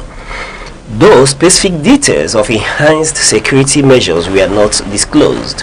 In Kaduna State, pupils, including boarding students, returned to classroom with mixed emotions, while many schools in central Niger State remained closed, especially in high-risk areas such as Papari. Officials from Niger State Education Ministry reiterates that students and teacher safety remains paramount before any further school reopenings. Parents expressed relief that learning is restarting, but stressed ongoing fears about kidnappings and violence in regions. A 17-year-old student said she missed being at school with friends and teachers, even as her father acknowledged the difficult decision to send her back amid insecurity. Stakeholders, including the Christian Association of Nigeria, noted that some communities will continue to delay resumption until greater safety assurances are provided. Now, Mr. Ress, what do you say to the issue of school resumption? Would you talk about it, given the burden on parents in terms of financial burden, trying to equip their kids or their ones going back to school, instead that you have to buy school uniform, provide textbooks, amid other logistics? But paramount in this situation, especially in northern Nigeria, is the issue around security, where we saw that around November schools were closed, unity schools were shut down, and now school is resuming. And in Niger State, we are told that yes, schools will resume, but areas around security-prone territories will remain shut, as the government says that the safety of the students and teachers is paramount.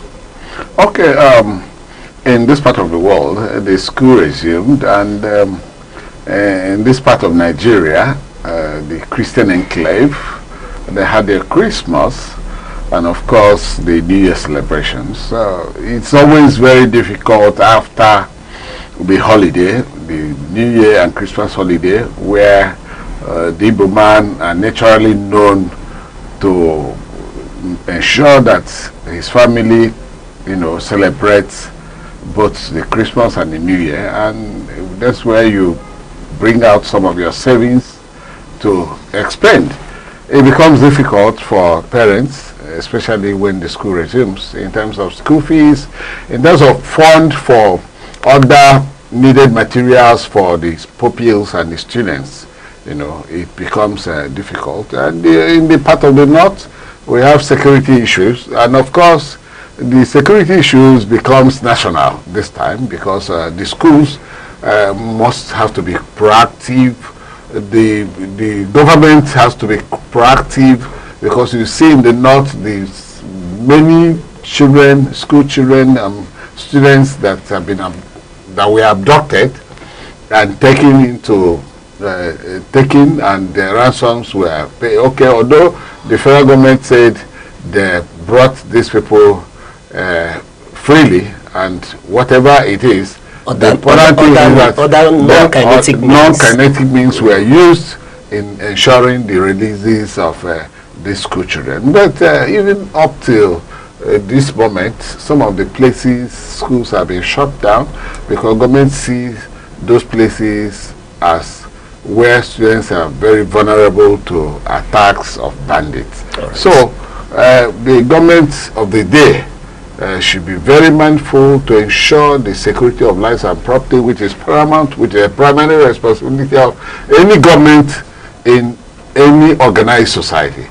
Therefore, we expect that children should be protected, especially now that the schools have resumed. All right, Doc. The schools have resumed, and we know that it is the primary responsibility of government to provide security of lives and property in every governed state. But in this case, as we are seeing, especially in the northern states, do we begin to categorize it not just as a failure of government, but general, failure of the Nigerian state, including the citizens, to stand up to these issues around insecurity in Nigeria? Thank you so much. You see, this insecurity insurgency has two primary targets. Their targets, these two targets are the school and churches. There is a group called Boko Haram. The meaning of that Boko Haram means educate book is forbidden. That's Western civilization is not allowed. So if they, for me, I think the terrorists are winning the war. If they could make make government not to, government or any institution of government to keep the children at home, they are winning the war. You know, the other day I told you that I think we are in the and I don't want to sound so pessimistic, but I have to be very, very real here. I think we are entering into the last stage before what happened in Afghanistan happens to us, and that last stage is infiltration. How can you be in a country and you know where they are and you don't want to take this word to them, and to the extent you are not closing down schools because you are afraid that they will strike? So you now have two actors in one state, and it appears these non-state actors are increasingly taking over greater space than before. I'm not really happy that some schools are not opening because of fear of insecurity. Right. It is the failure of a state. And I don't know what will be done about it. Okay. But maybe some other time we are going to look at how to bring about lasting solution to all these problems. Okay. All right. Other issues that made the headlines also is that ADC accuses APC of undermining opposition. The African Democratic Congress, ADC, has accused the ruling All Progressive Congress, APC, of engineering crisis within opposition parties to weaken them ahead of the 2027 general election. ADC National Publicity Secretary Alhaji Bolaji Abdullahi said this during that the ruling party allegedly manipulated internal disputes in the PDP, Labour Party and NNPP to limit opposition effectiveness. Speaking on AIT Focus Nigeria, Abdullahi said the ADC is legally fortified to withstand such tactics. Opposition leaders argue that the political landscape is being skewed to favor the incumbent party and stifle competition. The ADC's allegations come amid heightened political activity nationwide as parties gear up for campaigns and alliances, raising calls for stronger institutional safeguards to ensure a level playing field. Doc, I'll go to you again on this issue of the ruling APC, allegedly manipulating or orchestrating crisis in other political parties. Thank you so much. I am happy when you use the word theatrics. Theatrics. Naturally, APC would want to be the only party in Nigeria. But the reality on ground will not allow it. Because everybody cannot be in the same party. I will always, in fact, this ADC, from what I know already, they are waiting for, in fact, in the process of alignment and realignment and maybe crystallization. One thing is clear: Nigerian youths are just waiting for P2B to be named the presidential flag bearer, and that will just spark off. Immediately P2B joined ADC, sorry, one group came out saying that the P2B's, the method that in which he used to join ADC contravenes the fundamental objectives of the party, blah blah blah blah blah. And something also happened few days after P2B left Labour Party. Spring Court came out and declared that Julius Abure, that his tenure has elapsed long time ago. What are they trying to achieve? We know that they're just trying to, allow these internal wranglings in these opposition parties to remain. Because if the wranglings remain in these parties, they won't be strong enough to veritably oppose APC. But I am praying that Nigerians would vote candidates of their choice, irrespective of party affiliation. That is what I am looking at. All right, thank you very much. For want of time, Mr. Reza, I won't bring you into this very conversation, but other issues that made news headline during the week. Former AGF, Malami, faces arms probe. Former Attorney General of the Federation, Abubakar Malami, remains in custody as a fresh investigation unfolds following the alleged discovery of arms and ammunition at his residence in Kebbi State. The Department of State Services, DSS, has taken over the probe from the EFCC, which initially conducted a search of his property. Mr. Malami and family members are in Kuje Correctional Center after failing to meet bail conditions, while authorities continue to investigate the nature and legality of the weapons found. That's the latest from the issue surrounding former Attorney General of the Federation, Mr. Rez.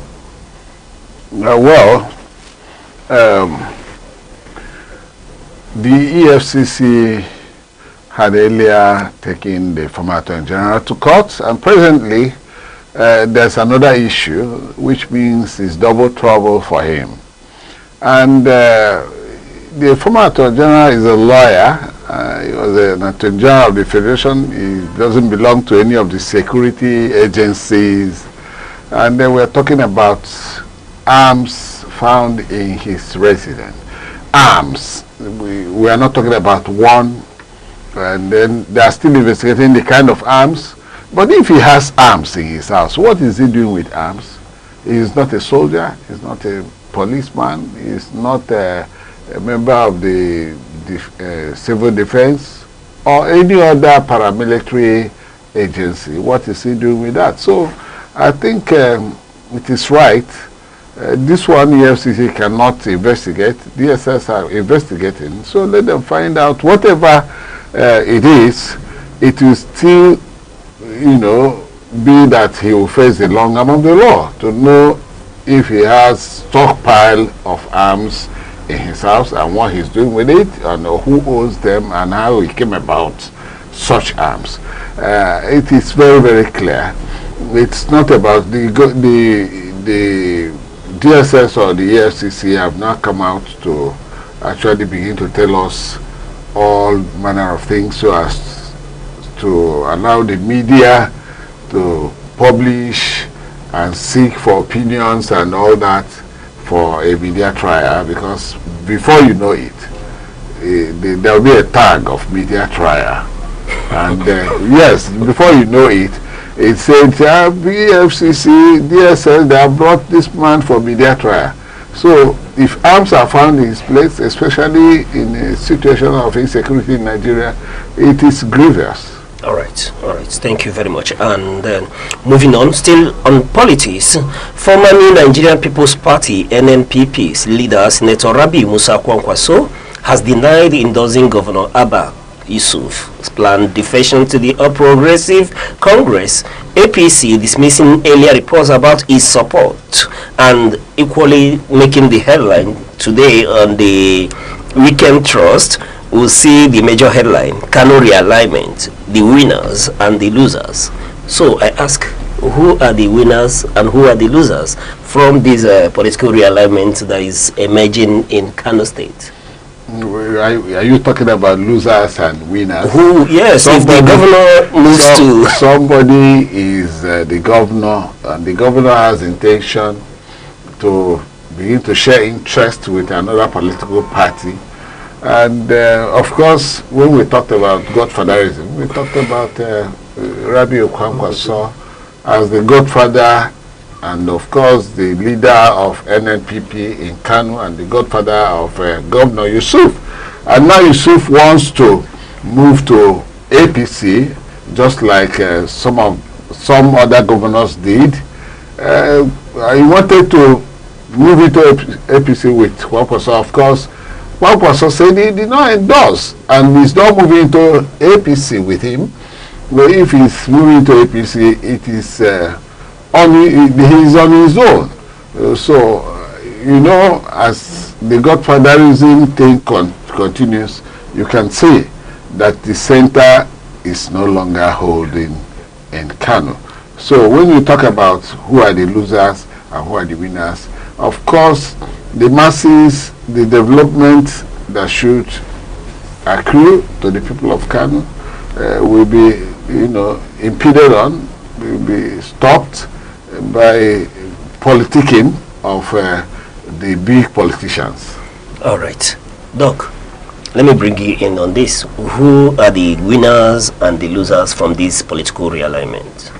For me, the winners are the masses. I have a different perspective on this. Because if you have polarization among principal actors, it opens up wide range of views, of options. And if you can imagine what would have been the fate of the masses, of the people, of the electorate, if they all agree to be under one umbrella. Now people now have choice. If the governor has done well, they will rally behind him to come back. If he's the one that has not done well, they will begin to look at opposition, if that opposition is credible enough. It doesn't always augur well for the masses when there is unity, united front among the leaders. For me, I think the masses would, and in this rift that is trying to, come out, so many things will still come. People will now begin to know what has been happening behind curtains. Remember that Kwankwaso himself has his own interest too. You understand? So that is just that. All right. Thank you very much, Doc. Finally, for want of time, there are many newsworthy issues in the course of the week, but we will leave you with the Armed Forces Remembrance Day, January 15th. Nigeria remembers our fallen heroes, men, women who paid the supreme price to see that the security, the safety of our nation continue to thrive. And in the course of their duty, they did pay the supreme price. And Nigeria as a nation set aside January 15th to say, thank you, we remember. We remember. You will never be forgotten.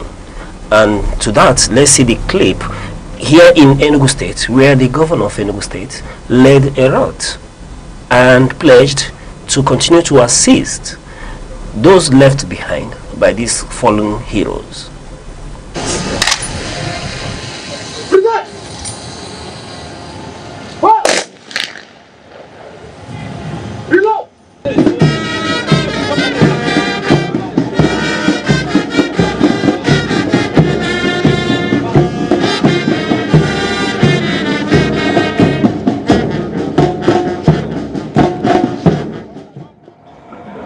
I am deeply humbled to stand here today at this solemn annual gathering where we honor the memory of the brave men and women of our armed forces. The sacrifice of our armed forces should always be worn in our hearts.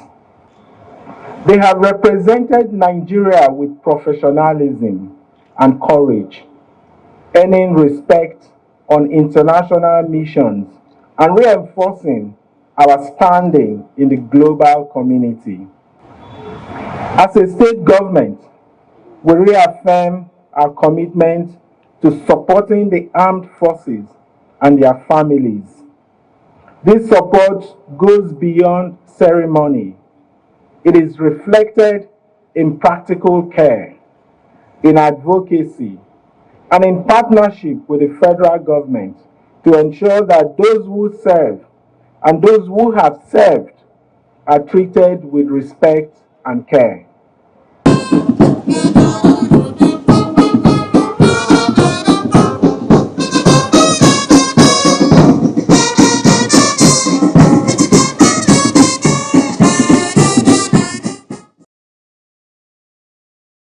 That's all we can take as far as that Armed Forces Remembrance event is, and with that we'll say thank you to our fallen heroes for your services to the nation, and thank you Dr. Imagu for joining us today on the Week in Retrospect.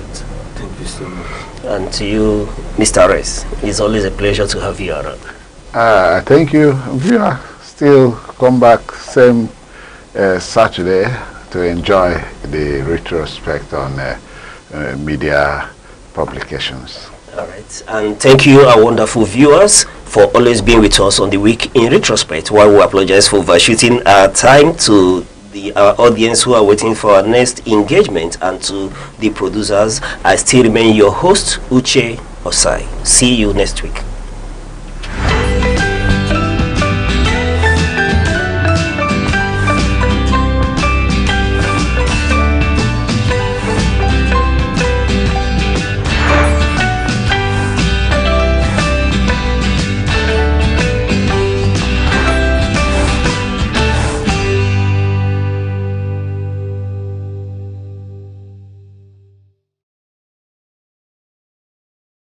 Looking for a window to the world, a place where news, entertainment, and culture come alive. Welcome to Aneke TV, your ultimate destination for stories that matter and moments that inspire.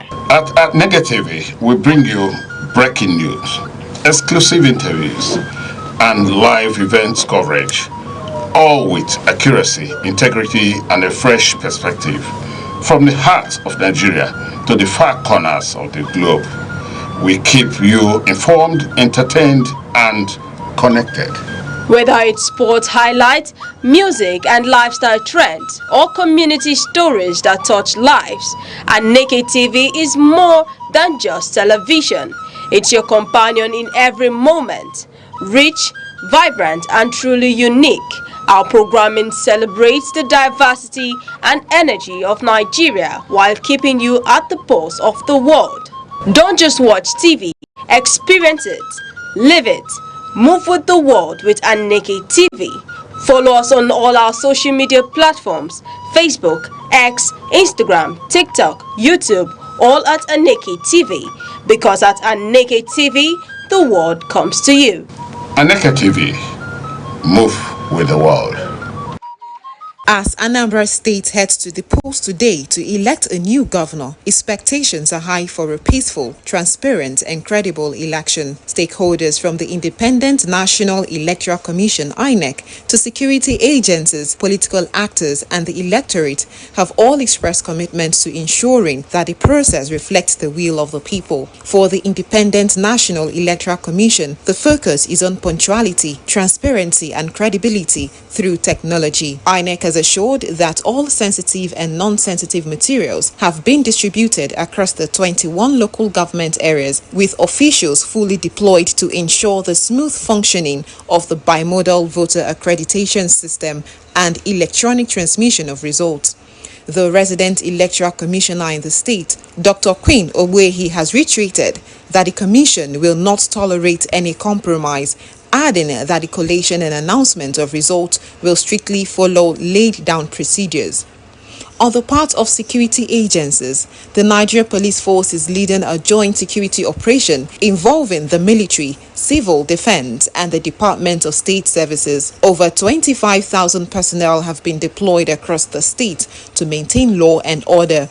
while vehicular movement has been restricted to prevent disruptions. The Commissioner of Police, Aderemi Adeoye, has appealed to residents to remain calm and law-abiding, warning that any attempt to incite violence or interfere with the electoral process will be met with firm resistance. Political parties have also urged their members and supporters to shun violence, avoid vote buying, and allow the people's choice to prevail. Similarly, civil society groups and election observers, including representatives from the European Union and domestic monitoring bodies, have encouraged eligible voters to come out in large numbers and exercise their civic responsibility without fear or intimidation. For the electorate, today's election offers an opportunity to strengthen democratic values and determine the direction of governance in Anambra for the next 4 years. Many voters say they are eager to see a peaceful process that truly reflects the people's mandate. As voting begins, all eyes are on Anambra State, with hopes high that the conduct of the election will stand as a model of credibility and peace for the nation's democratic journey. Stakeholders are urging all citizens to put the peace and progress of Anambra above personal or political interest. They emphasize that election should not be seen as a battle, but as a democratic exercise where every voice counts and every vote matters. Security agencies and community leaders are also calling for patience, tolerance, and respect for due process, noting that only through calm and order can the integrity of the process be protected. Aneke officials, traditional rulers, and faith-based organizations are equally appealing to candidates and party agents to accept the outcome of the election in good faith and, where necessary, seek redress through lawful means. They remind the public that democracy thrives when peace is sustained and that a peaceful election in Anambra will send a strong message of hope and maturity to the rest of the country.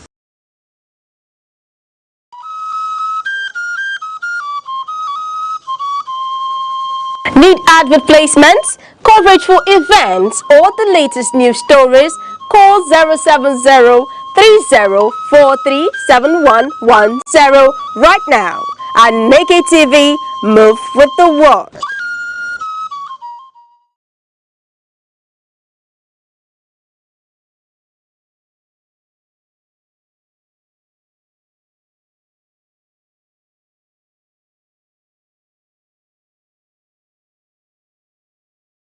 The Osu-Ohu caste divide in Igbo society took center stage at the just concluded 4th Enugu Diocesan Synod held at the Holy Ghost Cathedral, Enugu.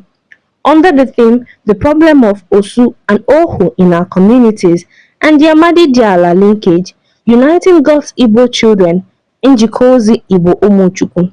The gathering drew clergy, laity, and traditional leaders into an honest confrontation with one of the region's most enduring social challenges. The Emeritus Archbishop of Owerri and the head of Owerri Metropolitan See, Most Reverend Anthony J.V. Obinna, delivered the landmark paper tracing the historical roots, distortions, and human rights implications of the caste system. He described the hierarchy as an ancient but harmful legacy that contradicts Christian teachings and modern understanding of human dignity. Despite centuries of Christianity and legal reforms, Archbishop Obinna observed that discrimination persists in marriage, chieftaincy selection, and land ownership.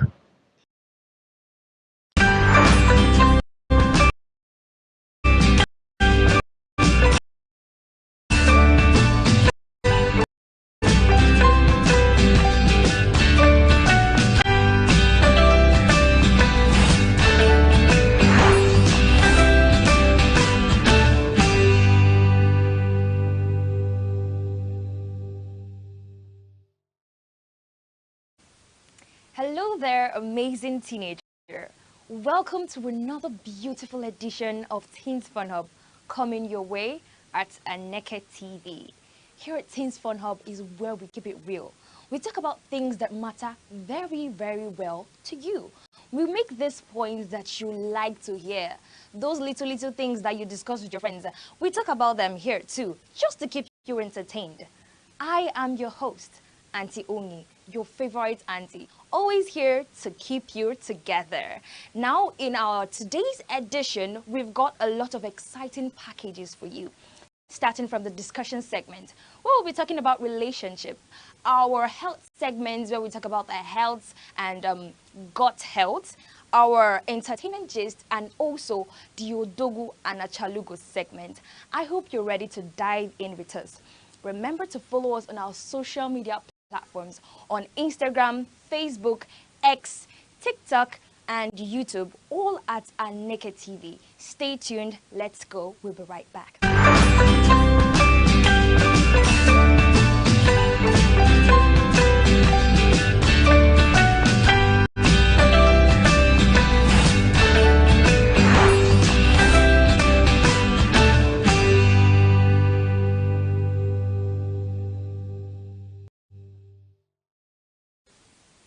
Welcome back. Now let us join Princess as she entertains us with some juicy gist. Are you ready to get entertained? I know you are. Thank you, Anthony, for having me on the show today. Hi, viewer. My name is Annie Princess, your gistmate. And today on Entertainment Gist, I will be gisting you about Very Dark Man and Mr. Jollof. Very Dark Man and Mr. Jollof, two social media celebrities, recently made headlines after a physical altercation on The Osu Ohu caste divide in Igbo society took center stage at the just concluded Fourth Enugu Diocesan Synod held at the Holy Ghost Cathedral, Enugu. Under the theme "The Problem of Osu and Ohu in Our Communities" and the Amadi Diala linkage, uniting God's Igbo children, Njikozi Igbo Umochukwu. The gathering drew clergy, laity, and traditional leaders into an honest confrontation with one of the region's most enduring social challenges. The Emeritus Archbishop of Owerri and the head of Owerri Metropolitan See, Most Reverend Anthony J.V. Obinna, delivered the landmark paper tracing the historical roots, distortions, and human rights implications of the caste system. He described the hierarchy as an ancient but harmful legacy that contradicts Christian teachings and modern understanding of human dignity.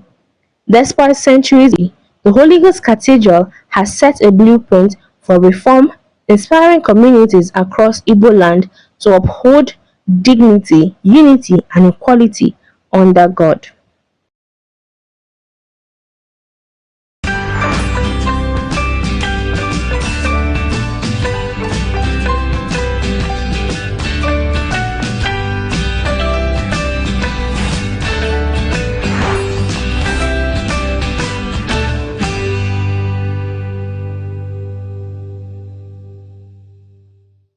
Hello there, amazing teenagers.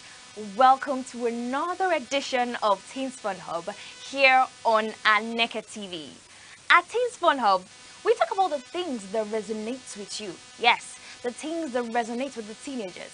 We talk about their relationship, their education, their chaos, their troubles, everything. This is where we talk about it. Let's not forget the fact that we bring educational tips to you too. Yes, this is your comfort zone. Teens Fun Hub, the right place to be. I'm glad to have you join us this week again at Teens Fun Hub. Let's get ready for the exciting and entertaining packages we have for you. Let us join Chinaza as she takes us on the segment, The Health Tips. I am Auntie Onyi and I'm happy to have you join us. Hello there and welcome to another edition of our Health Tips segment. So guess what, guys? Guess what? It's a new year, people. Happy New Year to all my lovely teenagers out there. I'm wishing you this from the bottom of my Health Tips heart. So now, today we're going to be discussing about eating disorder. Yes, eating disorder. Eating disorder is a disorder that affects one's relationship with food, body image, and weight. People that have this eating disorder tend to eat little or overeat. So there are some main common eating disorders among teenagers and youths, which includes anorexia, bulimia, and orthorexia. Anorexia is an eating disorder in which someone eats little or no food at all in order to lose weight, while bulimia is another eating disorder in which someone overeats, and in order to undo what he has done, he tries to vomit or use laxatives to undo the food he has taken. And the last one, being orthorexia, is a type of eating disorder when someone is a picky eater or tries to eat very clean. So a lot of times I'll be like, why do people do these things? What is the major causes of this eating disorder? Firstly, social media pressure is a big cause of this disorder. Teenagers go online, they see their social media influencers with the perfect body shape and all that, causing them to copy their extreme diets. Secondly, body shaming. When you go online, you hear comments like, you are too fat, you are too thin, or stuff like that. This causes teenagers to go into unhealthy eating habits. The third one is the cultural background. People have their different standards of beauty. In Africa here, some cultures praise flesh on women. In the Western world, the slim body shape is quite portrayed as the ideal body image.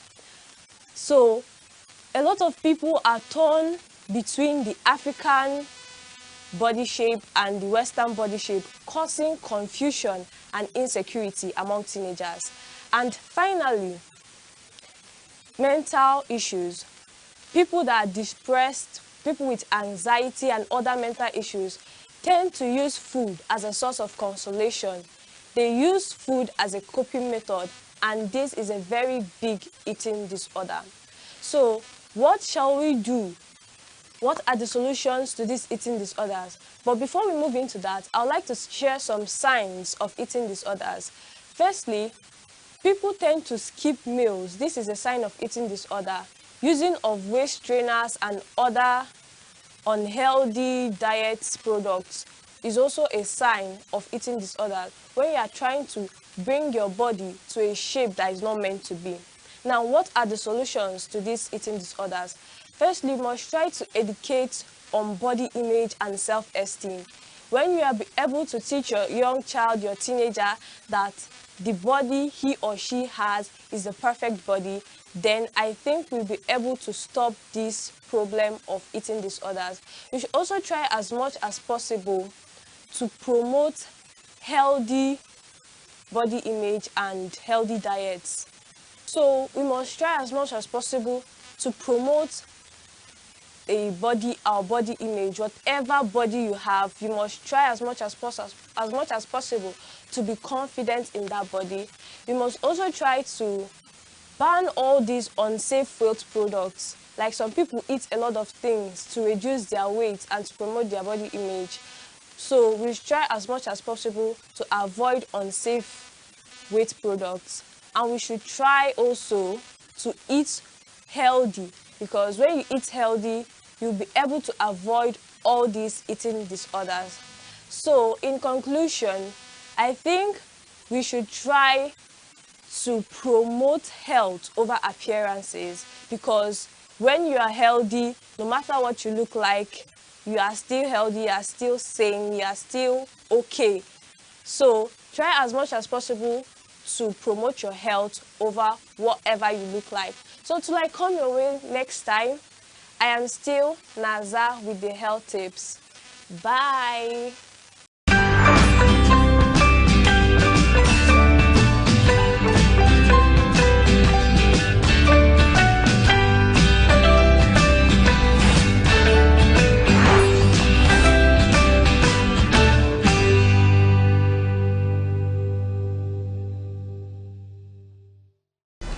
Welcome back. If you're just joining us, this is Teens Fun Hub, and welcome to the discussion segment. Yes, still in the spirit of the new year, today's topic is quite interesting. In fact, it is connected to a little girl's story. Guess the girl we're talking about. Her name is Onye, currently Auntie Onye. Yes, years back, I had this thing. Every single year, I will write out my New Year resolutions without keeping to any of them by the end of March. And then I will forget everything and remember them next year, January. If that is your story, welcome to the discussion segment. I'm about to do justice to this topic. Joining me in this segment to do justice to it, like I said, are beautiful teenagers. Yes, I know you missed them. Please introduce yourself. Hi, I'm Chinazame Earl. Welcome to the show. You're welcome. Hi, I'm Chinaza Ubu. Enjoy the show. Hi, my name is Ubu Victoria. Welcome to the program. Yes, so today's topic is what we titled New Year, New Me. It is actually synonymous to New Year resolution. Yes, this popular phrase, this popular thing you will hear every January. We hear it all the time. I think this is your new style this year. She has never come, she has never been here with any scarf. Like she has given her life to Christ. Exactly. I'm serious with her. I doubt. She does not have money to play that. Maybe. Alright. Trending. No, it's not trending. See the trending. Yeah, that's it. This is worldly trend. Oh, trend. And for Jesus. The choosing race trend. Exactly. That's your cover up. It's not the trending there. If I say no get money to make it. Don't worry, I'm here for you. Attachment cost. Alright, let's dive into this topic. So my first question here is a discussion, right? So raise your hand if you have ever abandoned your New Year resolution. I said raise your hand. Raise it well. As if you have not abandoned. Please raise your hand well now so I will know. So Tina, you have never abandoned your New Year resolution. It's one thing to abandon. It's one thing to have. I have never had thought less of abandoning. Okay, I think what's going to happen is that I will just focus on you because what can we even like the teenhood that it's ashamed of you. How possible? Yes, I love it. The teenhood is ashamed of you. Hey, that means you don't have, maybe growth goals. You're not planning to become a better person. You're just stagnant. Abby, you're just living. Because there is one thing to exist, Abby, and another thing to live. So which one are you doing? I'm just a girl. Okay, so let's talk about why do we think this new resolution is actually hard. Like, why is it hard? Because I noticed from my own story that I would almost always write down currently it has changed, okay?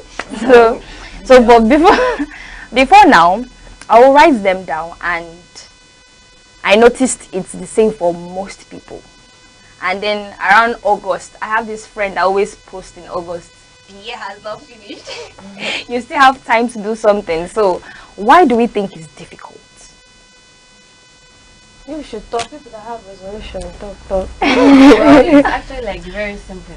Because to change to a better person or to a better, like to change to better, is actually very hard. Which is very, very like simple to understand. Like maybe, let me say for example, I once had a New Year resolution, which is I will stop talking too much.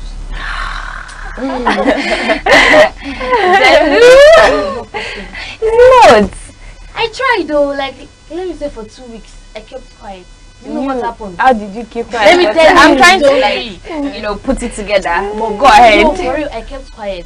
And like I started like using my powers. Do you know? Your Stop. powers? Have you My powers. Okay, like for me to talk, I would like tell her hold yourself. I was like, my tongue is about like to twist, you know, stuff like that. I felt ill. You felt for real. So and I had to abandon it because I can't do it. Ha! This is the first time I'm hearing this one. I think I had something like this on my list one time. Don't talk too much. But I did not fall ill. I just said never. This cannot be me. I mean, how can because this is the first time I'm hearing someone say he or she's falling ill. Yeah. Okay, well, let's hear from you. What's your own? My own is procrastinating. You know, I like procrastinating things. Maybe like I'll say that like every morning now I'll try to wake up on time and do some things maybe before going to work. But see me when I wake up, I'll be very tired. Like I'll just be like, let me just bathe and start going to work. Like when I come back, I'll wash the plates. But throughout the day itself, I'll not even wash the plates. Like the plates will be piling up. Now my mom will shout. You see. So your own is deliverance. It's not like I cannot relate. I can relate. There sometimes you just feel like more. Yes. Yes. Because there are days like that, but all days should not be like that. So I can relate with you. Yes. So but now let's focus on you. So everybody just pay attention. Why don't you have a New Year resolution? Because it's okay. I think I'll be saying the mind of a lot of people now, because the truth is that I'm just a girl. That's what a lot of people think. I still have time. I still have time. Maybe when I'm, 20, 21, that time I can start planning for my life. Jesus. Sorry. But it's true. But it's not like I don't have goals. I do set goals. But I don't believe in this thing that somebody starts, like you come to the new year, you start writing, I will do this. But a lot of people have resolutions, though they don't write them down. Are your resolutions like you are planning? You have a goal of, I'm going to do this. Just like you don't do it in the new year.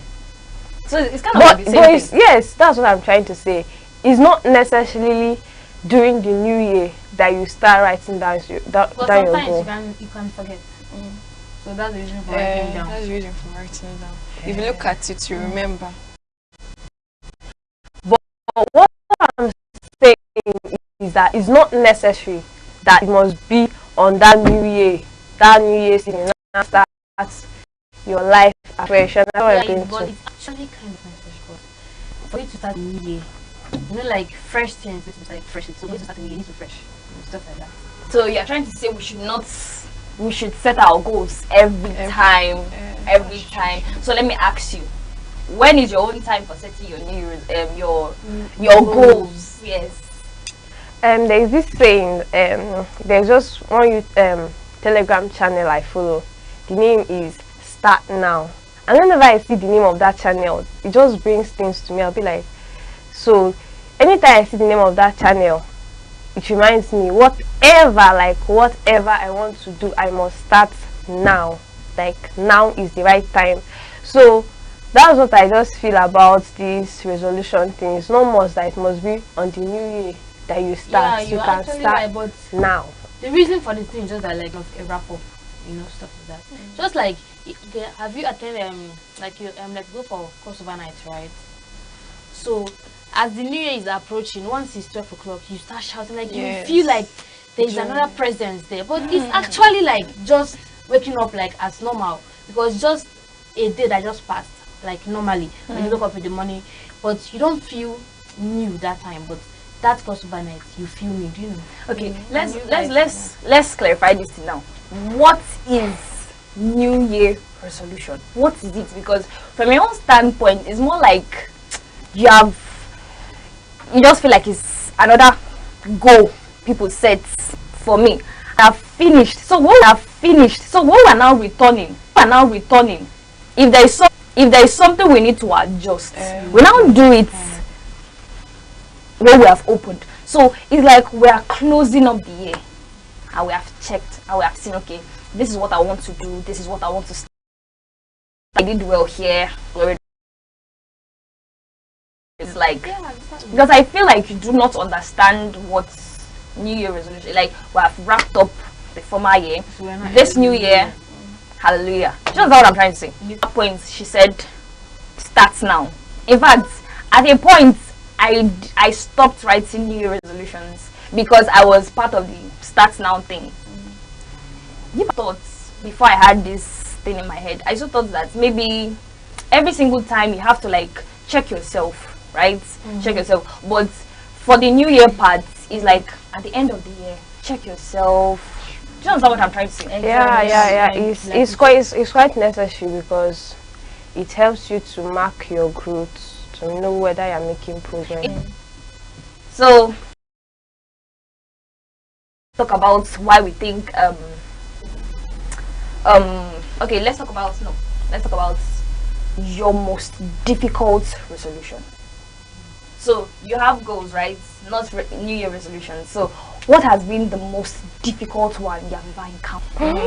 Why are you laughing? Saving up, like, it's always very hard for me to save up, even though it's very hard. Let me say kind of last year I was like, I'm going to save up money because I want to start something this year. So as I was saving up the money, lavish the money. The what? Lavish. It's lavish. Like, cause after, like, I was proud to go and get those stuffs, but when I came home I was like, Chinaza, you too. Like, I was even ashamed of myself. Do you know? So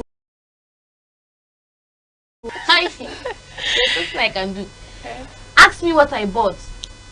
What did you buy? Lipstick, I mean, shoe, clothes, gold, shoe and clothes.